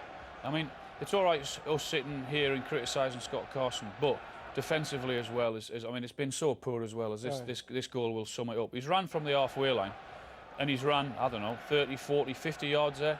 Has anyone got a touch to that ball? No, they haven't, and you've got 2 or 3 England defenders there standing watching, and they've been punished again, and it's exactly what they deserve in that first half. And I mean, us sitting here, I mean, that's so hard to say that England at this time are getting what they deserve. They're getting beat 2-0, and it's probably the worst 45 minutes you'll ever see. Now, the problem for the manager is it's not just one department that's struggling; it's everywhere, right across the board. They are toiling like you'll never. And you know, I'm watching. You mentioned Gerrard and Lampard, like 2 so experienced internationals. They've got to get in there and, you know, and give them something, like to get everybody else going, because that's what you need. You need somebody to go in there. And well, you're talking about someone to go in there. I'm just hearing in the earpiece that Defoe and Beckham are coming on for Barry and Wright-Phillips. What do you think of those changes? Well, they were going to 4-4-2. They were 2 of the big calls that before the game that he chose not to play. I said on Friday night I thought he would have played Defoe with Crouch, irrespective of whether we need a point. Well, it gives you a threat behind, which is when England don't have that, they struggle. Absolutely, we haven't got in behind them at all. I know the pitch might be playing a part, that it might be hard for balls to stay onto the pitch if you're going to try and fizz them through, but at least now, when we're playing the ball up to the front man, there's going to be someone around them, because there's been far too many long, straight balls into Crouch, which, all right, he might have won them, but there's no one actually getting on the end of them.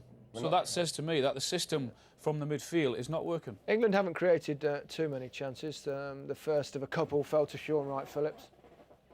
This was a very good chance, and when it builds up, I think Peter Crouch does brilliant. He stretches. And as he stretches, he just toes it in. And I really do think that Sean could hit that first time. But he's just getting it, and he's hit it at that height. Of course, he's hit the target, but he's hit it at that height was quite a comfortable height. He's got to hit it first I think if he hits that first time, he's going to catch the goalkeeper a little bit more of surprise. If he hits it there, when he takes that touch there, not only does he give the defender a second to get back, he also gives the goalkeeper a chance just to set himself. And you see the goalkeeper get his legs a yard or 2 apart, and he's got himself set with his hands up. If he hits it first time, he doesn't get the time. That's it, 0-0 as well. This is great play by Richards. Gets in. Crouch comes to the near post. I think he's gone with the wrong foot there. I'm thinking, why is he letting that come across his body to try and tuck it away with his left? I would make the point here is, look at it, we've only got 1 person in the box. We've got him behind them, which we haven't done many times, and we've got 1 person in the box who's trying to thread that goal. 1 striker and 1 in the box, and that ain't good enough. England have it all to do. Let's pause briefly to... Thanks, Jake. Yes, England have a mountain to climb in the second half. They've made a couple of changes and a change to the system, no doubt. 4-4-2, Defoe alongside Crouch. Well, at least he's done something. He's done something that he's gone positive. As bad as England were in the first half, we all know that one little thing, one little bit of luck can change things dramatically. You get a goal, you get a bit of inspiration from somewhere, everybody on the pitch, the 11 players in that white jersey respond to that, and also you give the crowd something to shout about. You get the crowd going, and before you know it, you're back in the game.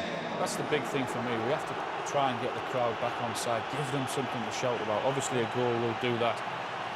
Just try and create something. It's going to be the greatest comeback of all time. It's not over yet. It's going to be very difficult, but it'll be the comeback of all comebacks. It will be. Well, what a story for Beckham if he scores a hat-trick. He's had a few moments in his career. That will be something special. Greece, of course, and that magic free kick on the final seconds was, of course, 2-2. They came from behind on that occasion. Can England possibly do it again? Let's rejoin Mark Lawrenson and John Motson. So David Beckham is going to win his 99th cap for England. Being wished all the best by the other substitutes. He's coming on, as you said, with Jermaine Defoe, Gareth Barry and Sean Wright-Phillips off.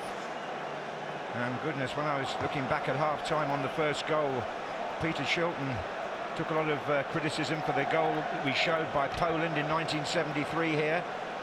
He went on to become the best goalkeeper in the world, in my opinion, so let's hope Scott Carson can put that behind him. Number 16, Jermaine Defoe. Also coming off number 10, Sean Wright Phillips, been replaced by number 17, David Beckham. There's a huge cheer to welcome Beckham into what will be a 4-2-4 or 4-4-2, depending how you look at it, Mr. Lawrenson. I think it's 4-4-2 for now, John. As the longer the game goes on in England chase, it will develop to 4-2-4. Are we going to see one of the most dreadful nights that England have had at Wembley, or are we going to see a remarkable recovery? It has to go one way or the other, while still keeping one eye on what's happening to Andorra and Russia.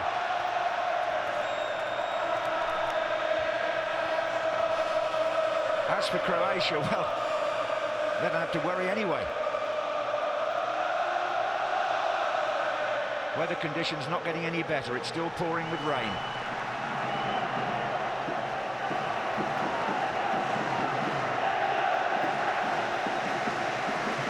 Mr. Venables was in the royal box for part of the first half. He's now back on the touchline and coming out somewhat belatedly as the coach. Just in time to see Gerrard try to feed Beckham for the first time. Micah Richards. He does feed Beckham. Joe Cole's made a run across the box. Gerrard. Oh, a little dummy by Crouch. Lampard. Richards. Beckham. And then a header by Gerrard.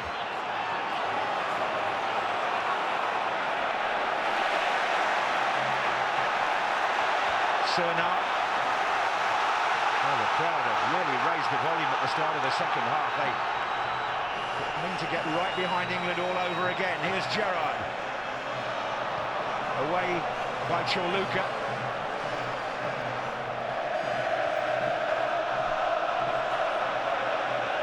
This is going to be one of the most seminal second halves ever seen at Wembley in an England international. Lampard. It could make or break careers this next 45 minutes, especially under the coach.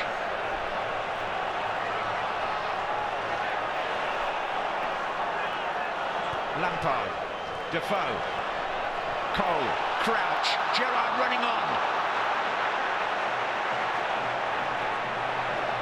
Croatia work a ball out though to Eduardo, and running forward he was too. Just seen off there by Lescott.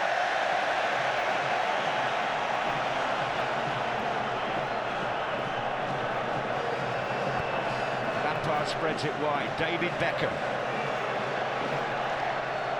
We're waiting for a contribution, maybe even a miracle, from a man who plays for LA Galaxy. Defoe. Gerrard, early ball. Oh, Joe Cole who took the tumble. It's a Croatia throw, Mark. Yeah, I think Chorluka, the right back, just stood big and firm against Joe Cole. He tried to throw himself at the ball. He's just strong, isn't he, Chorluka?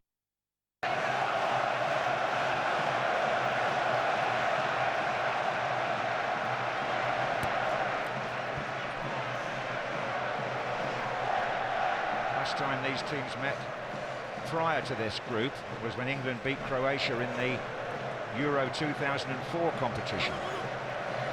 4 goals that day, 2 for Rooney.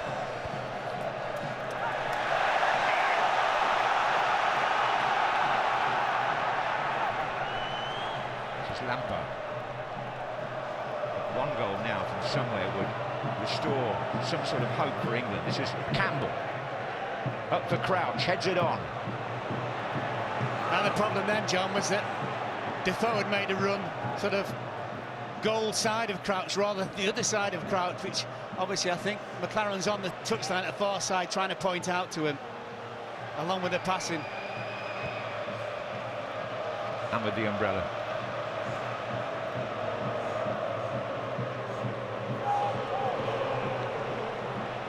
This is Niko Kovac. So often when a team gets an early 2-0 lead, the other team scores to bring it back to 2-1. It happens over and over again. Now then, referee's going to give a yellow card here. Eduardo. foul on Richards.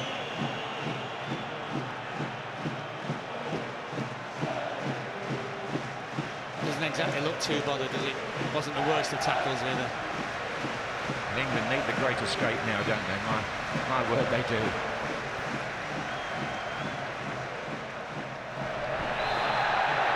Crouch was fouled. Free kick in a sensible position. David Beckham, where are you now? Think about this as well, John. It's in the middle of the goal. So it'll be very interesting to see where Pletikova actually stands. You keep an eye on that, Mark, because Robert Kovacs was the player who pushed Crouch.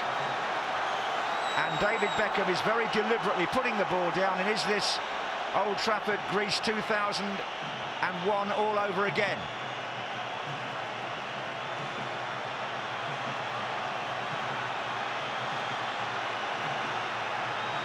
The whole of England hopes so.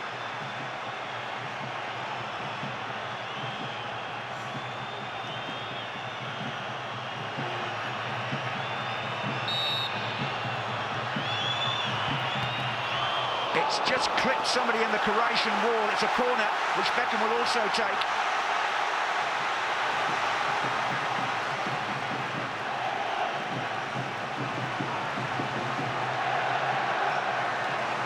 Lescott making a run towards the ball.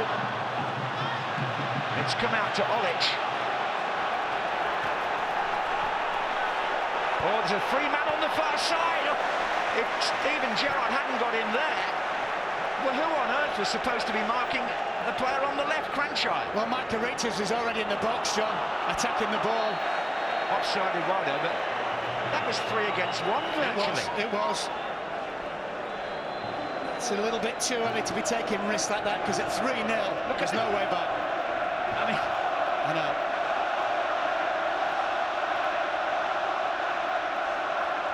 Carson takes the kick.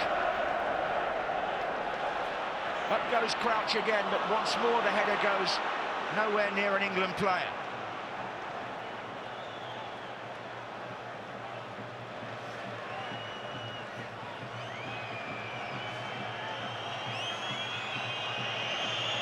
That's the management team restored now. And like everybody else up and down the country, in living rooms and pubs and streets and wherever else you're watching this, there are anguished looks on the faces. This is Chorluka for Croatia. It was Olic, it was Niko Kovac to Eduardo. He's got Campbell for company, and Eduardo is quick, and the goalkeeper comes to make a save. Yeah, good save as well it is, John. It's with his feet, and it'll do him the world of good, that Scott Carson. Lacking in confidence as we saw in the first half, but again, just a little ball played down the side, Eduardo's away. Yeah, if he had been a right-footed player, he might have done better with that. Anyway, he's not. And it's come back here for a very hopeful crack at goal from Niko Kovac. Just England asleep again, just a simple corner, dummy over on the edge of the box, free shot for Kovac. This is the Carson save. Campbell's lost him by half a yard, although Sol Campbell did slide in typically and get something on it at the end, I think. Certainly put Eduardo off anyway. Here's Crouch. That was Cernar.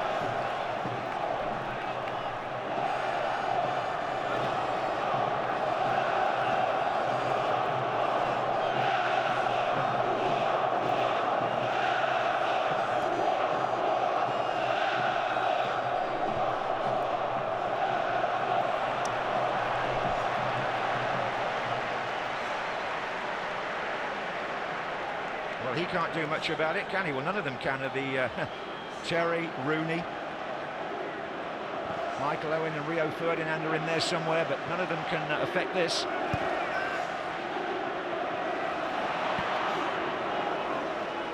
Things don't improve. They'll be going on their holidays in the summer. Cernar. Oh, a nice little touch there, and this is Modric. But England got away with that. I thought it was a foul. Anyway, Beckham to Gerrard. Bridge. Joe Cole.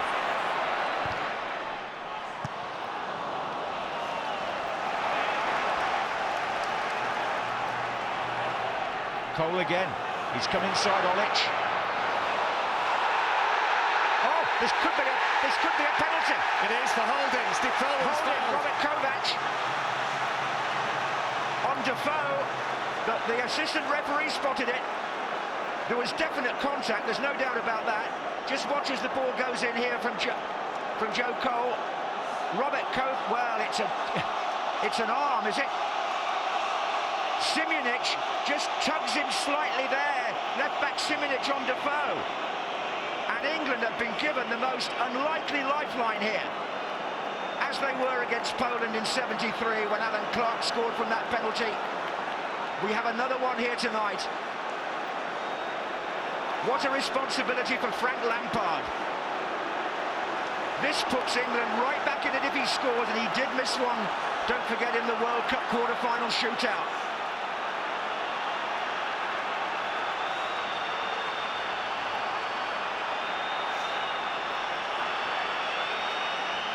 Everybody hold your breath.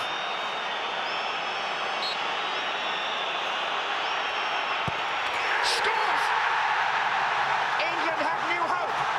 Lampard from the penalty spot. It's 2-1. Well, it takes great nerve, doesn't it, in this situation? And a man who's sometimes been cheered by the Wembley crowd is the man that puts England back in the box seat here.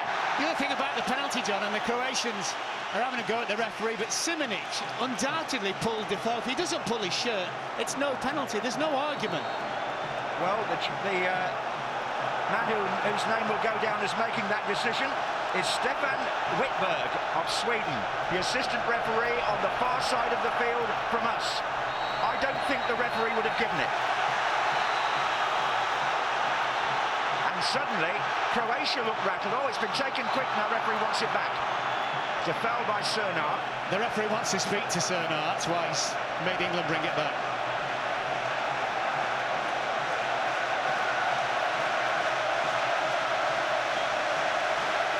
Listen to that noise.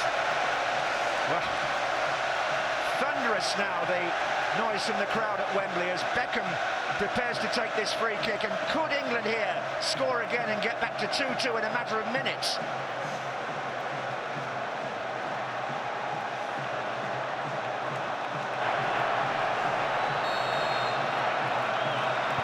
In it goes from Beckham. Now shouts from the crowd of handball, but it wasn't. But England still had it, multi-ball, straight back into play. Bridge.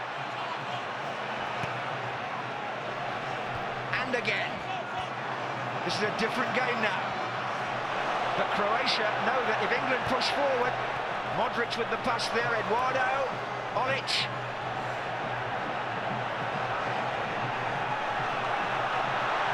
Modric. Olic. Oh, hits the bar. Hits the bar when it could have been 3-1. Came off Wayne Bridge, John. I'm pretty sure that came off Wayne Bridge's right foot. He's just checking the run, and I think he makes last contact with it. He does. Well, it's a corner, so he must have done. It's a corner to Croatia, but oh, it could have been so much more.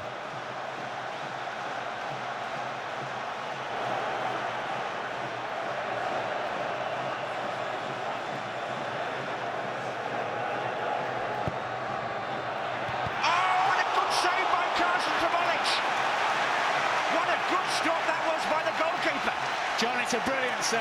Absolutely brilliant. Pure reflex save. He has no time at all to react to this. He does magnificently. Well, some amends made there by Carson for what happened in the 7th minute. What a game this is. Oh, goodness, he's kept England in it. Free kick to Croatia. Yeah, I think Crouch has stuck his hand out right under the referee's nose. Slaven Bilic and his team have come here to play a proper game of football. There's no question about that. And we've got one. With nearly an hour gone. Defoe, Crouch. Micah Richards going down the outside. Tries tries to power his way past Simunic. Well, it's funny how things in football even themselves up, isn't it? Rooney conceded a penalty which wasn't really inside the area in Russia. And here tonight we've had a soft penalty. I think it was soft, but Mark said quite rightly that he shouldn't have tugged him against Joe Simunic. It's put England back in it. Up goes Crouch again. But England still need another goal, remember, as long as it stays 1-0 to Russia against Andorra.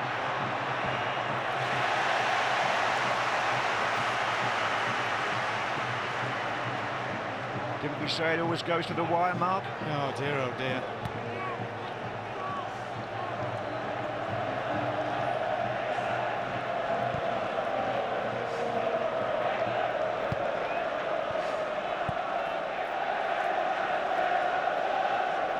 $88,091 is the official attendance tonight. I think that's probably the biggest since Wembley's been open. Never quite get to the 90 because of pockets of segregation. And now Simunic is hurt. But play continues. Beckham picks him up.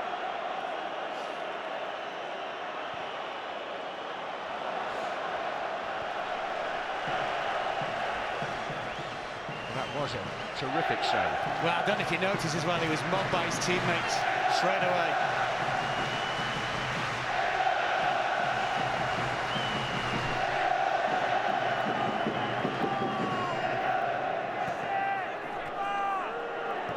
Eduardo. Oh, it's given away by Chorluka. This is Campbell to Beckham.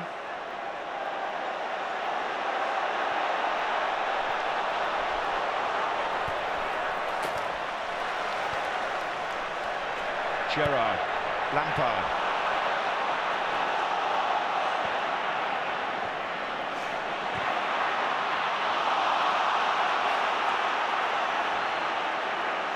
Just trying to force it a little too much.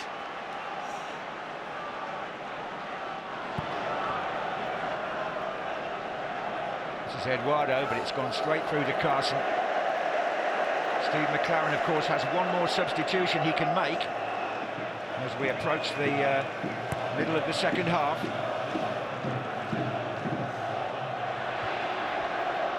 Here's Cernar. He's got Olic to his right, Eduardo to his left. England need to be watchful.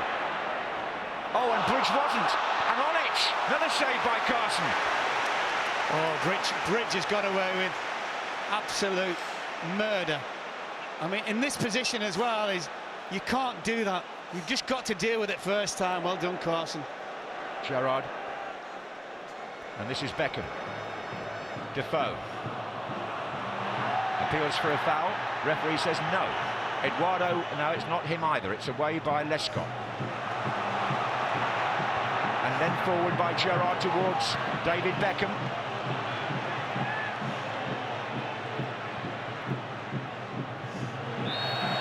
Offside. And the game's now been stretched, John. It really seriously is being stretched. And you have to say, Croatia are just as much a threat to score a goal as England at the moment. Joe Cole.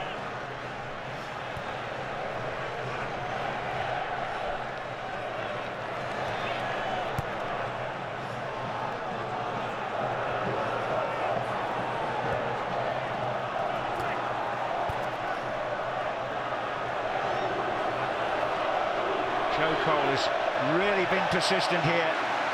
Croatia aren't very happy with the referee just at the moment. That was Cernar again. Lampard trying to get Wayne Bridge in round the back. Goal kick.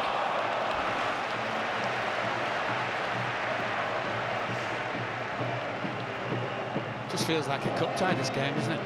Feels like a cup final. No, it's better than a cup final. It's still Andorra 0, Russia 1 after an hour. They kicked off 4 minutes behind the teams here at Wembley. Defoe! Richards, here's Beckham. Crouch waiting in the centre. Crouch, surely! Yes! Yes! Peter Crouch has done it for England. It's 2-2. And the big man keeps up his phenomenal scoring record. But guess who supplied the cross? David Beckham.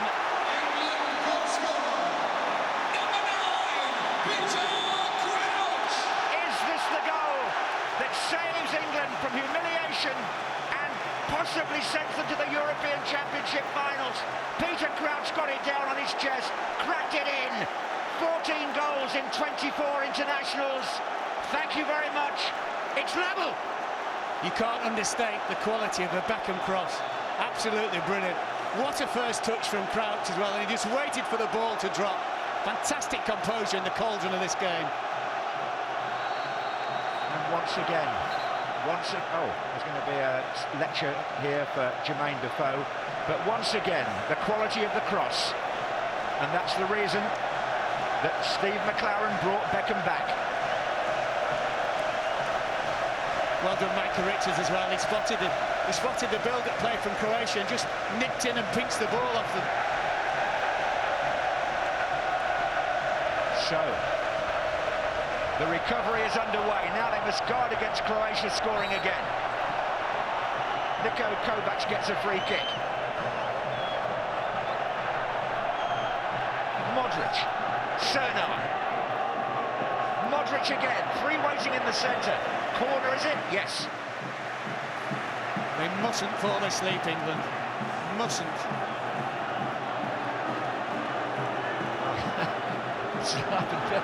But the corner's been taken quickly. Here's Cernar. Oh. Well, I mean, for all the excitement, we're really back where we started, aren't we? Yeah. Doesn't feel like it though, does it? Not at all. Now let's have another look at the group table now. It's changed. My, how it's changed. England are now ahead of Russia, and the reason they are is the head-to-head results. Russia beat England 2-1 in Moscow. England won 3-0 here. That's the way it looks, and that's the way it is. Peter Crouch, what a record.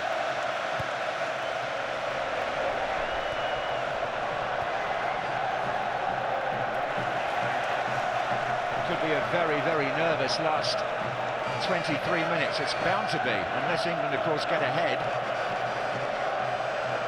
I think Croatia are about to make a change as well. And this is Robert Kovac to Simunic.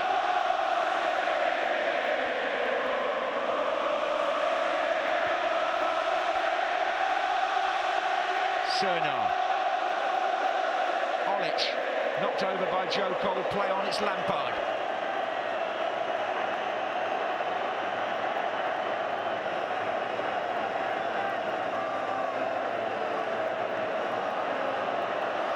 And Scott Carson made that save, Mark. England were 2-1 down. Exactly, brilliant.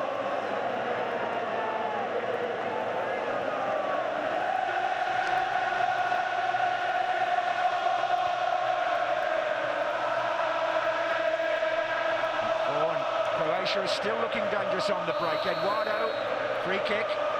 Kranjčar was fouled before that. And they're going to bring on Mladen Petric, who was left out largely because he had flu yesterday. But he is a dangerous striker. He's left-footed. He scored 4 in one game against Andorra. He plays for Borussia Dortmund, and he replaces Eduardo.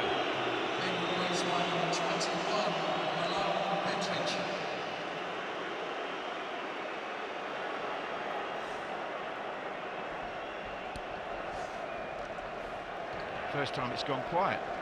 I'm worn out. You are. You're younger than I am. Modric. Here's Chorluka.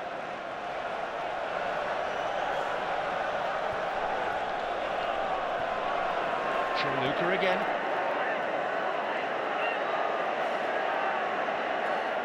Cernar.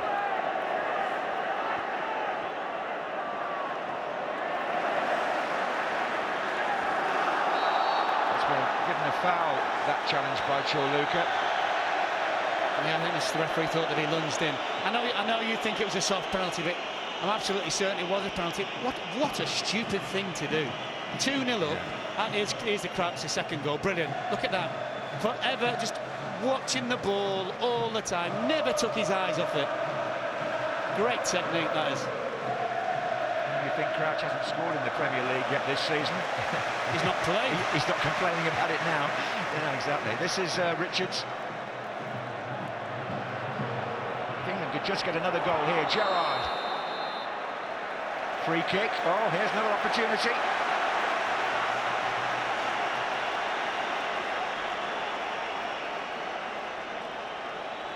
Only one man taking the ball here.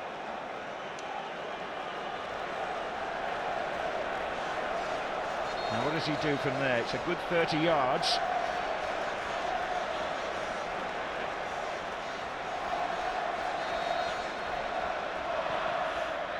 Far post ball. Sol Campbell was there. Gerrard off the legs. Cernard saves the corner. It's a throw-in on the far side.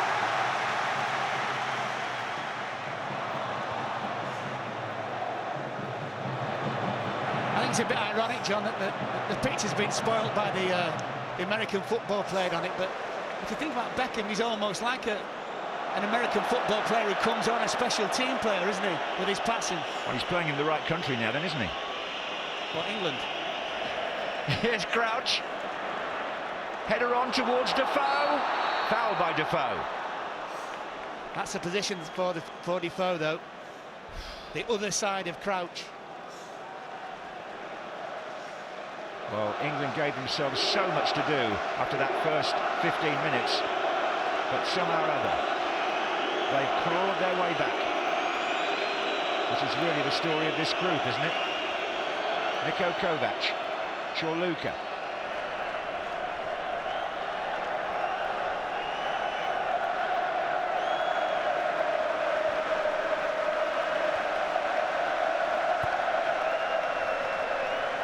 At this stage of the proceedings, it makes you glad that England only needed a draw and didn't have to win, doesn't it? Yeah. The other thing as well, you have to give credit where credit's due to Croatia. Just kept the two up front all the game.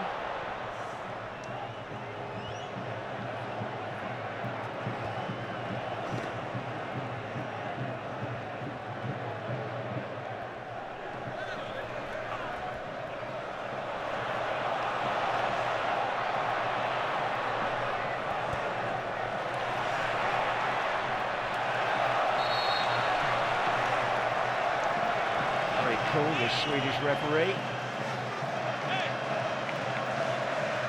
I think he's done a good job in difficult circumstances, conditions.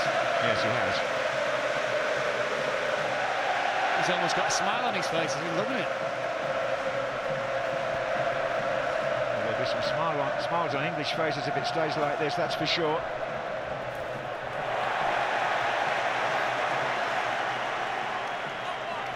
Didn't Crouch take that goal well, though? I thought he did okay in the first half as well, you know.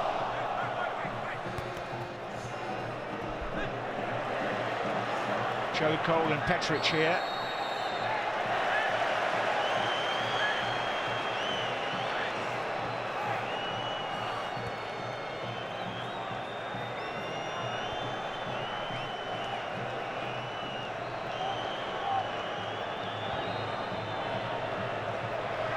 Crouch.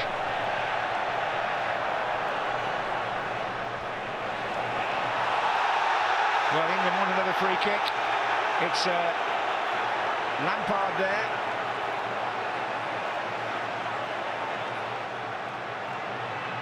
Falling out with Cernard, who's a feisty customer.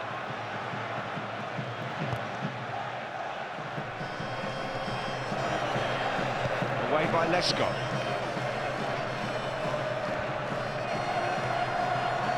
Lampard.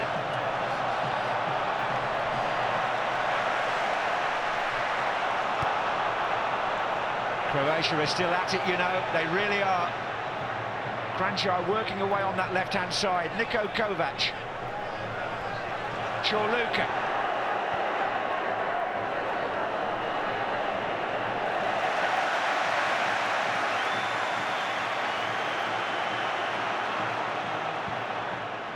Offside Crouch.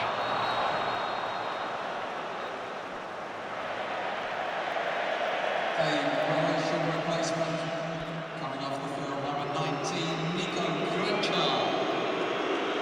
Daniel Pranjic has come on. He plays for Heerenveen in Holland. Straightforward midfield replacement.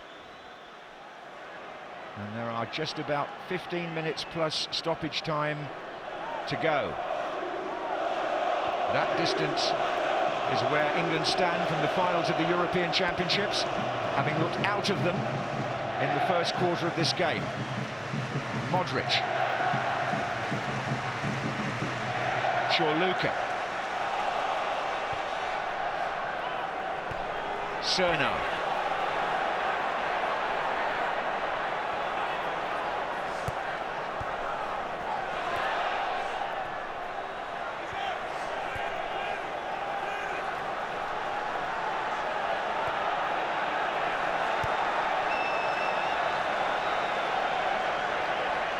It's going to be a very nervy last 15 minutes, that's for sure. Yeah, you don't want England to sit back too far.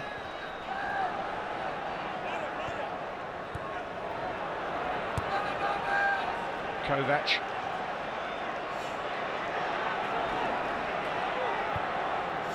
Modric. Good turn, free kick. Takes it quickly. Pranjic. Good ball inside too. David Beckham is right back there defending.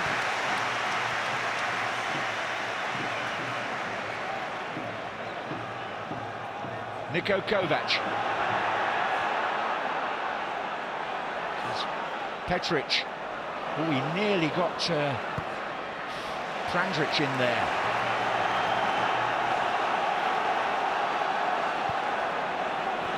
Petric again. Oh, he scored! Extraordinary! It's the substitute Petric with the deadly left foot, and Croatia have gone 3-2 up, and England may be out after all.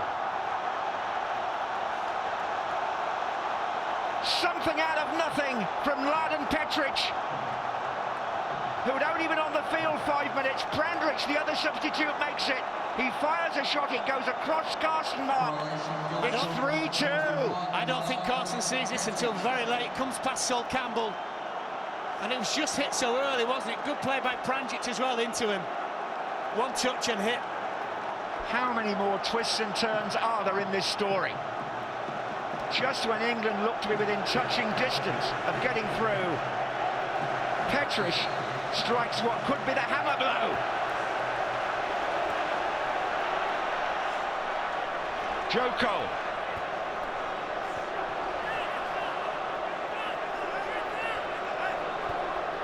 So England need one back now. Oh, it's a mistake by Gerrard. It's Petric again. Pranjic is up with him. Offside here. Olic. Well, England are really lucky because if Olic just holds his run, he's in. He never ever looked across the line at all. Another England sub coming, I think.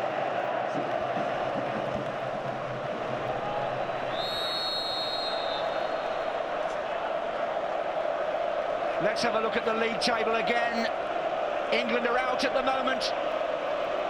1 point behind Russia. But Russia still only lead 1-0 in Andorra after 75 minutes, and Darren Bent, I think, is coming on in place of Joe Cole when it happens.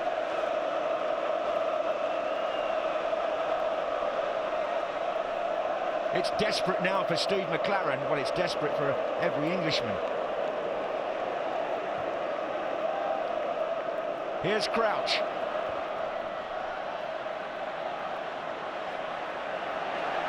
And haven't Croatia been at it tonight? Here's Olic. Oh, that needed covering by Lescott. That's a brilliant pass from Olic. He's just stretching.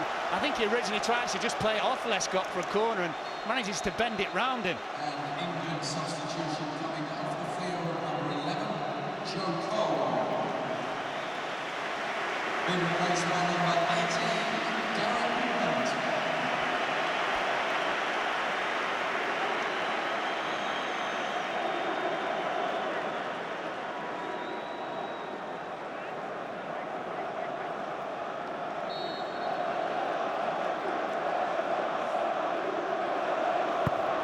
In by Cernar.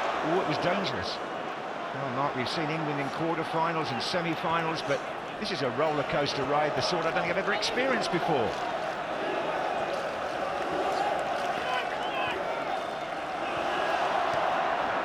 Gerrard having to defend against Niko Kovac. Here he is again. Little back heel he tried there, but England got it away. Wayne Bridge. Now we've got Bent and Defoe up front now with Crouch.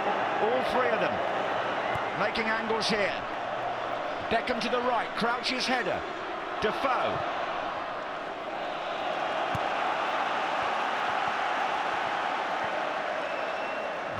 Two strikers from Tottenham hardly played, have they, in the first two? Exactly, and I think Bent's just going to play on the left of a three, really, alongside Defoe and Crouch. Bridge. On by Lampard. Bent trying to get in there, so was Defoe. Bridge again. Not a good header by Simic. Beckham. Back in by Sol Campbell. Gerrard. Defoe and Bent both chasing. Too high as it came out for Crouch. Whistle's gone. Yeah, fouled by Michael Richards on the back of Simic. The danger here is England have got to commit and overcommit, really, and Croatia is so good on the break.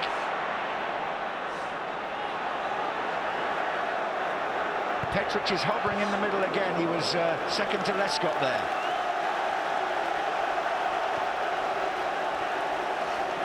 I thought we'd seen all the twists and turns on Saturday in Tel Aviv. By no means. And is there one more? Not there.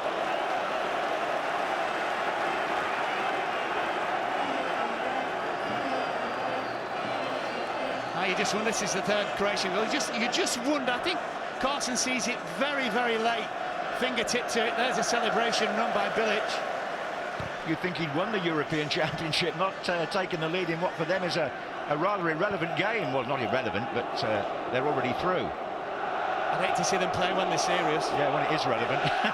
Here's Bridge. Croatian supporters are making huge noise on the far side.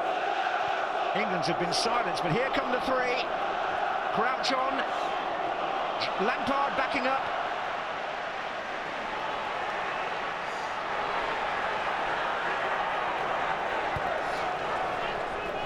That's a push, isn't it? Yeah, it's got to be a free kick against Lescott. It's a silly foul. He's got him going where he doesn't want to go. Back to his own goal, just keep him in there. Slaven Bilic is going to give Rakitic a run, I think. Number 7, only 19 years old here, the youngest man in the squad.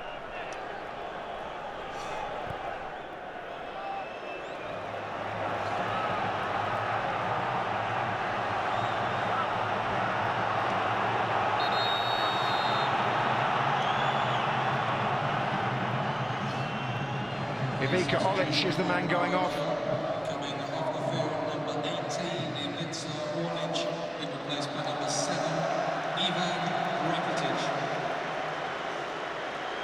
Won't be hurrying, will they?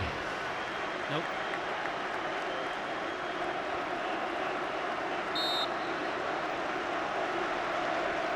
Well, Mr. Rooney, he can't influence this, but his own future next summer particularly is in the balance here, as is every other prospective England player. Here's Wayne Bridge, Crouch, Petric, down the line for Cernar, he kept it in. That is forced a corner. They've just kept the ball brilliantly, haven't they, in all situations.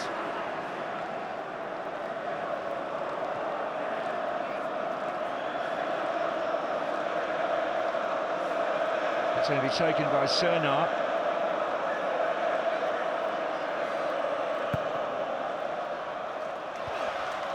Big climb there by Joseph Simic. And you just see the advantage of having Crouch in the team as well, John, defensively. as well as in forward situations. It's all boiled down to the last 5 minutes. And there in the stand, Prince William and Brian Barwick, the chief executive. Goodness knows what's going through his mind. If it stays like this, there'll be some big decisions to make. But wait, here's a chance for Darren Bent. Oh, so close! The first time he got into the game. Well, he did brilliant, you know, because he just held the defender off. At first instance, you think the defender's going to be favourite for this ball, and he just pure strength knocks him out of the way, hits it as well. Left foot half volley, he's unlucky. Just clipped the roof of the net as it went over.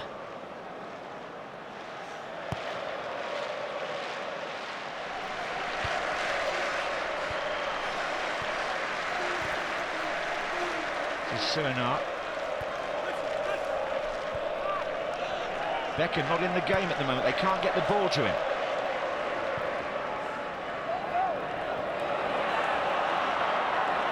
Micah Richards. Lampard. Gerrard. Beckham outside now. No. Needs it to his feet, doesn't he? Got to go to his feet.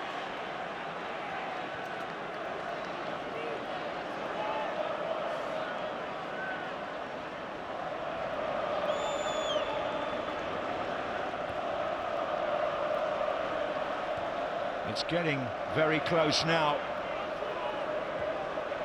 Rakitic. Touched by Beckham to Crouch. Gerrard trying to force his way through.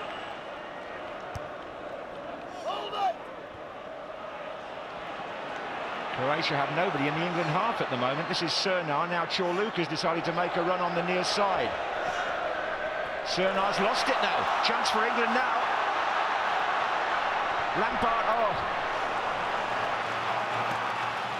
It's an England throw forced by Lampard.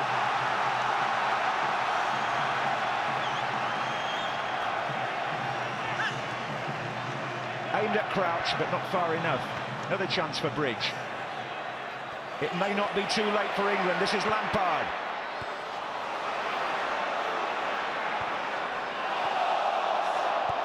And Croatia get the ball out. England are 2 minutes away, plus stoppage time, from European Championship oblivion. Carson takes the kick. Crouch tries to win it. Bridge. Surely there's going to be one more chance. Surely there is. Lovely turn by Modric. Amidst all this mayhem, we've seen a star in the making there tonight. Cernar. Croatia have got 5 players in attack even at this stage.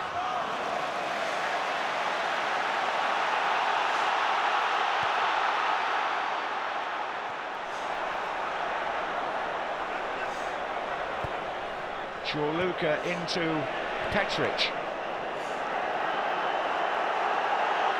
Say something, Mark, say something. I can't. England just got to plough forward and hope, just hope that something comes off here. Crouch is the target. Defoe, no.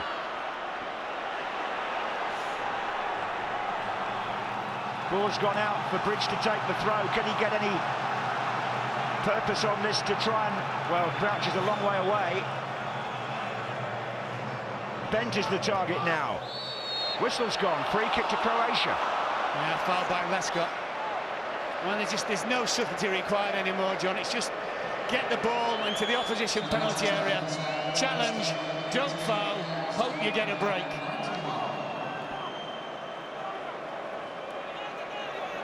Andorra 0, Russia 1 with 5 minutes to go. 3 extra minutes here at Wembley will be signalled. England need 1 goal to save, well, to save a whole welter of criticism, to say the least. All the old doubts will be resurfaced unless they score here, and some of them would be anyway.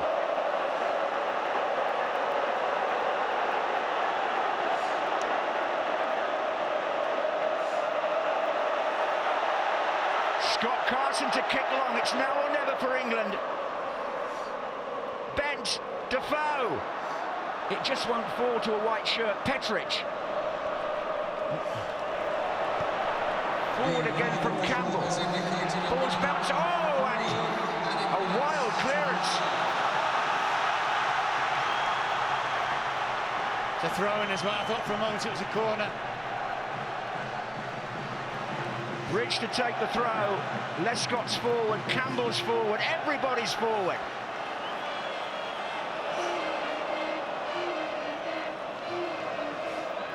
Headed on. Oh, and Johnny and Lescott got a touch on that. And this is a corner.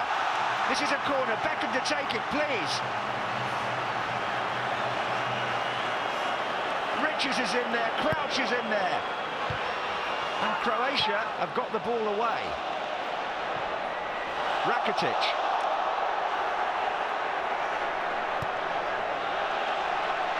Oh, and Croatia breaking, and Rakitic is free in the middle. He could finish it here. Number 7. And he's backheeled it, trying to fight. Oh, they've made a mess of it themselves. Niko Kovac. Anything could happen now. 2 minutes to go of extra time. Beckham. Looking for Crouch. Headed away by Josie Simonic. I don't know how to deal with this. Just confusing as well there. Micah Richards who stayed up front. And Franjic to Modric. Sorry, Mark. Carry on. No, I just think this is where Croatia have been brilliant, John. The way they've kept the ball under pressure has been an abject lesson to any other team. Look, play for a foul, slow the game down, push everybody out. They've been very, very good. Niko Kovac won that free kick. Slaven Bilic. He's saying stick it in the corner. He just wants to win here. He wants to win. Absolutely. And of course win the group, which they would be delighted about. That's where he wants it. We're in the last minute of extra time, of added time. Is there one last hope for Steve McLaren? If there is, it's got to come now. Lescott. Headed on by Crouch.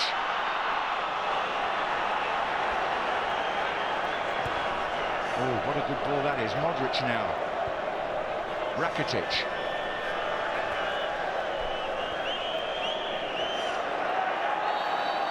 Oh, and then they've got a free kick.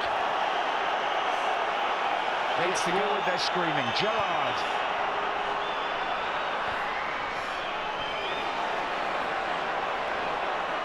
Still a chance, Lescott. Seconds left, Gerrard. Everybody's gone forward for England. Away by Cernar, Rakitic. And England are out of the European Championships. Unless Andorra score against Russia in the next 3 minutes. England players standing, lying in disbelief. Steve McLaren shepherded away. Croatia celebrate what for them has to be seen as a memorable victory. And Wembley is stunned. There are sounds of disbelief, there's a bit of booing. There are people standing just trying to take in what's happened. England were 2-0 down. They got back to 2-2, which was a qualification position. And then they conceded a third goal. And the substitutes and the injured players come on as Carson hangs his head. And the scene is one of desolation at Wembley. Haven't seen it quite like this since, well, probably when Germany won here back in 2000, but that wasn't anything like as significant as this. Slaven Bilic, well, he's entitled to look delighted. Our studio are keeping us informed about what's happening with the Russia game, because you can't take anything for granted in this group, but it would be the miracle of all miracles if Andorra scored now. They're into 3 minutes of injury time there. Still 1-0 to Russia, so Gus Hiddink within touching distance now. Mark Lawrence, you can take the pressure off me here by just saying a few things about this game. Well, let's congratulate Croatia. I think they played extremely well, John. But, you know, after the abject first half performance by England, made the changes at half-time, got themselves back into the game at 2-2. At 2-2, it was a job done, but you just felt they'd slowly started to back away, England. And then, of course, the winner came from Croatia. And I think once the third goal got in and went in, England never really looked like scoring again. At half chance for Bent. Apart from that, really, too little, too late. Just before we hand back to Gary, Mark, it would be irresponsible not to say that this defeat will have ramifications, probably for Steve McLaren, but that's to be obviously decided later, and the faces tell the story here. Gary, it's unbelievably for me, England 2, Croatia 3.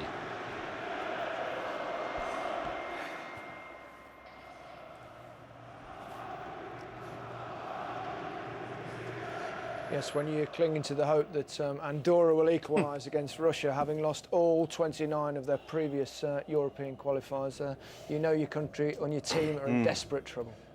Well, if you'd been brutally honest, they got what they deserved. Technically inferior. They were out-thought, outplayed, out-fought. Realistically, Croatia could have won by 6 or 7.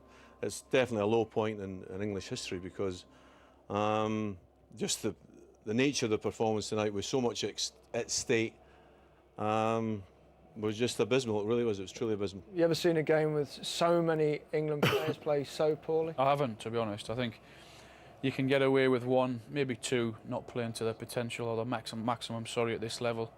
But I can only think of probably Peter Crouch tonight, who was actually went out and played anywhere near the standard we'd expect of these players. Why? You can look at everything. You can look at the system.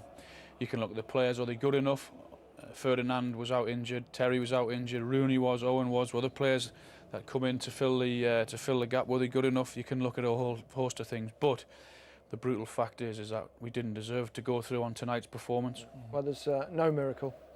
Confirmation has just come through that Russia have won in Andorra by 1-0, and let's show you what that means for the group table. I think you all know it by now. Croatia go through as group leaders. Russia sneak ahead of England, and the England players will have the summer off. Simple as that, Ian, and it's a desperately bad night for English football. Well, it is. When you consider, I'm desperately disappointed. I'm disappointed for myself, disappointed for fans, disappointed for Sean. You know, when you consider the fact that we got handed a chance, it's almost like you think, gosh, what more do you need to do? Raise yourselves. You've got a chance now to get through, and it was just like every single time Croatia attacked, it was like, you know, I thought they were going to score. You know, like the last goal, especially the third goal, you know, there was no one around him within 10 yards when he struck that. They got the lifeline, they got a soft penalty. It was a penalty, it was a soft penalty. And then they get the goal, brilliant ball in from Beckham, great goal from Crouch. And then, but you quite rightly said, you thought that England needed another one because Croatia and the break are really good, very, very England good. was so poor defensively. Well, England, you know, we said at half-time, the minute you come up the pitch is when you find out how good your back four are.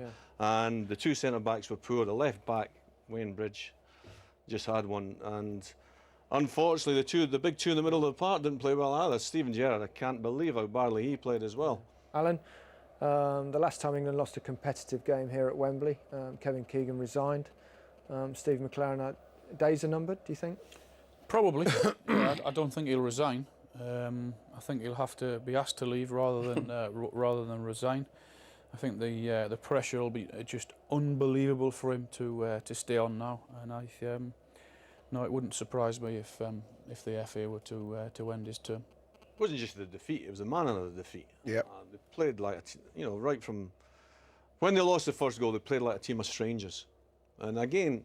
And a game of this magnitude, I mean, if you look at the Croatian team, and all right, they were very good technically, and we said they were good in the break, but they had a system of play that everybody understood, and it's the way they play all the time. I mean, if you look at 30 games that the Croatian team have played, I bet they play like that every single time. Whereas England chop and change, and you know, English players like playing a certain way. So what I couldn't fathom out again is that we got back into the game 2-2, whether we deserved to do that or not, because they still missed 2 or 3 good chances, Croatia. But for the 15 minutes to go, I heard Mark Lawrenson say what England don't need to do now is sit back, and they've done that. I mean, we've seen it so many times before. They've done the hard work in getting back to 2-2, and I just thought, well, why change? Well, let's have to get them further up the park. The big problem with sitting back is if you sit back and you have 2 lines of 4, we've seen so many times that it needs something special to get through. Players against but they were sitting back, and there was like huge gaps between the back 4 and the midfield 3 or 4. And that's what happened with the winning goal. Nobody got tight quick enough, and it ends up in the back of the net. Well, the writing was on the wall from the early stages of the game, and horrific error from Scott Carson. He made 1 or 2 terrific saves late on, but he'll be remembered for this. Well, you know, big game under extreme pressure. Again, you go back to the technique of the goalkeeper. We could make excuses about the pitch, but he's got to get his whole body behind that, so that if he misses it with, it's going to come back off his body. The thing with it, Al, is that fact Cranshaw's done the right thing there, because like a new goalkeeper, slippy pitch, have a shot. This one. Well, this is the second goal. I mean, we've said before Lescott should do better there, then Sol Campbell should go across, but then you still got enough white jerseys back there. One ball beats 5. Yeah, 1 ball beats 5, and it's in the back of the net. And then from there on, it's a long, long way back. And then, as I say, they get the lifeline with this penalty kick, because I think it is a penalty kick, but... Do you? Well, I think he tugs the jersey. Just I think you don't get them very often, though, do you? Just yeah, there, you that just little see tug it. there. Yeah, you just saw it at the back there. Yeah. There was no need to do it, because the keeper was going to claim. I mean, the pressure on Frank here was incredible. Give him his due, he stuck it away very well, and that got the crowd going. What we said at half-time, it gave them something to shout about. This was the best bit of English play of the night. I mean, what a fantastic ball this was from David Beckham. I can't tell you how difficult a ball this is. It's actually first time with a little bit of swerve on it, and a great touch and a great finish from Crouch. And for once, we had 2 or 3 bodies in the box that we were able to hit. This is the one now. Look how much space he's got. Look at that. Well, this is it. There's 3 around the bottom, but you've got to feel sorry if you're the central defenders there, Ian, you've got to come up. You've got to. It's part and parcel of defending. I think that goal more than any summed the England performance up tonight for me, because he's come inside and we've got back to 2-2, and there's no one within 3 or 4 yards of him who's prepared to break the neck and actually go and get hit and smack with the ball. You always get one chance. You always get one. He just wouldn't come down. He wouldn't come. He'd try to get it down, and he's off balance. I think he's unlucky there, because he did really well. When it hit the net, we all thought. Oh, I thought it was in. All the guys were jumping up, but they didn't deserve anything. The way they played. How do you sum this night for England? Well, the thing, we've been on it is devastating. The roller coaster ride we've been on. You'd have to say, I was nervous before. I said to you, Al, I just feel nervous, you know. And I think that at the end of the day, I don't think we deserve to go through on what we done in this group. And we was hoping and praying, and we got a lifeline and still threw it away. We didn't deserve to go through this time. Final thoughts, Alan? I'm just devastated like everyone else. I mean, when you get a chance, you've got to take them in football, and I just can't believe that so many England players were how poor they were tonight. They really were. I mean, you often get 1 or 2 in a game that'll be poor, but I mean, there was 10 out there tonight that were really poor. We watched England play against 3 teams here where they won convincingly. Tonight they were up against a decent side, and they played like a team of strangers. And when you talk about low points in English football history, this is one of them. They don't get much lower than this. That's it from us on the night that England failed to qualify for Euro 2008. Good night.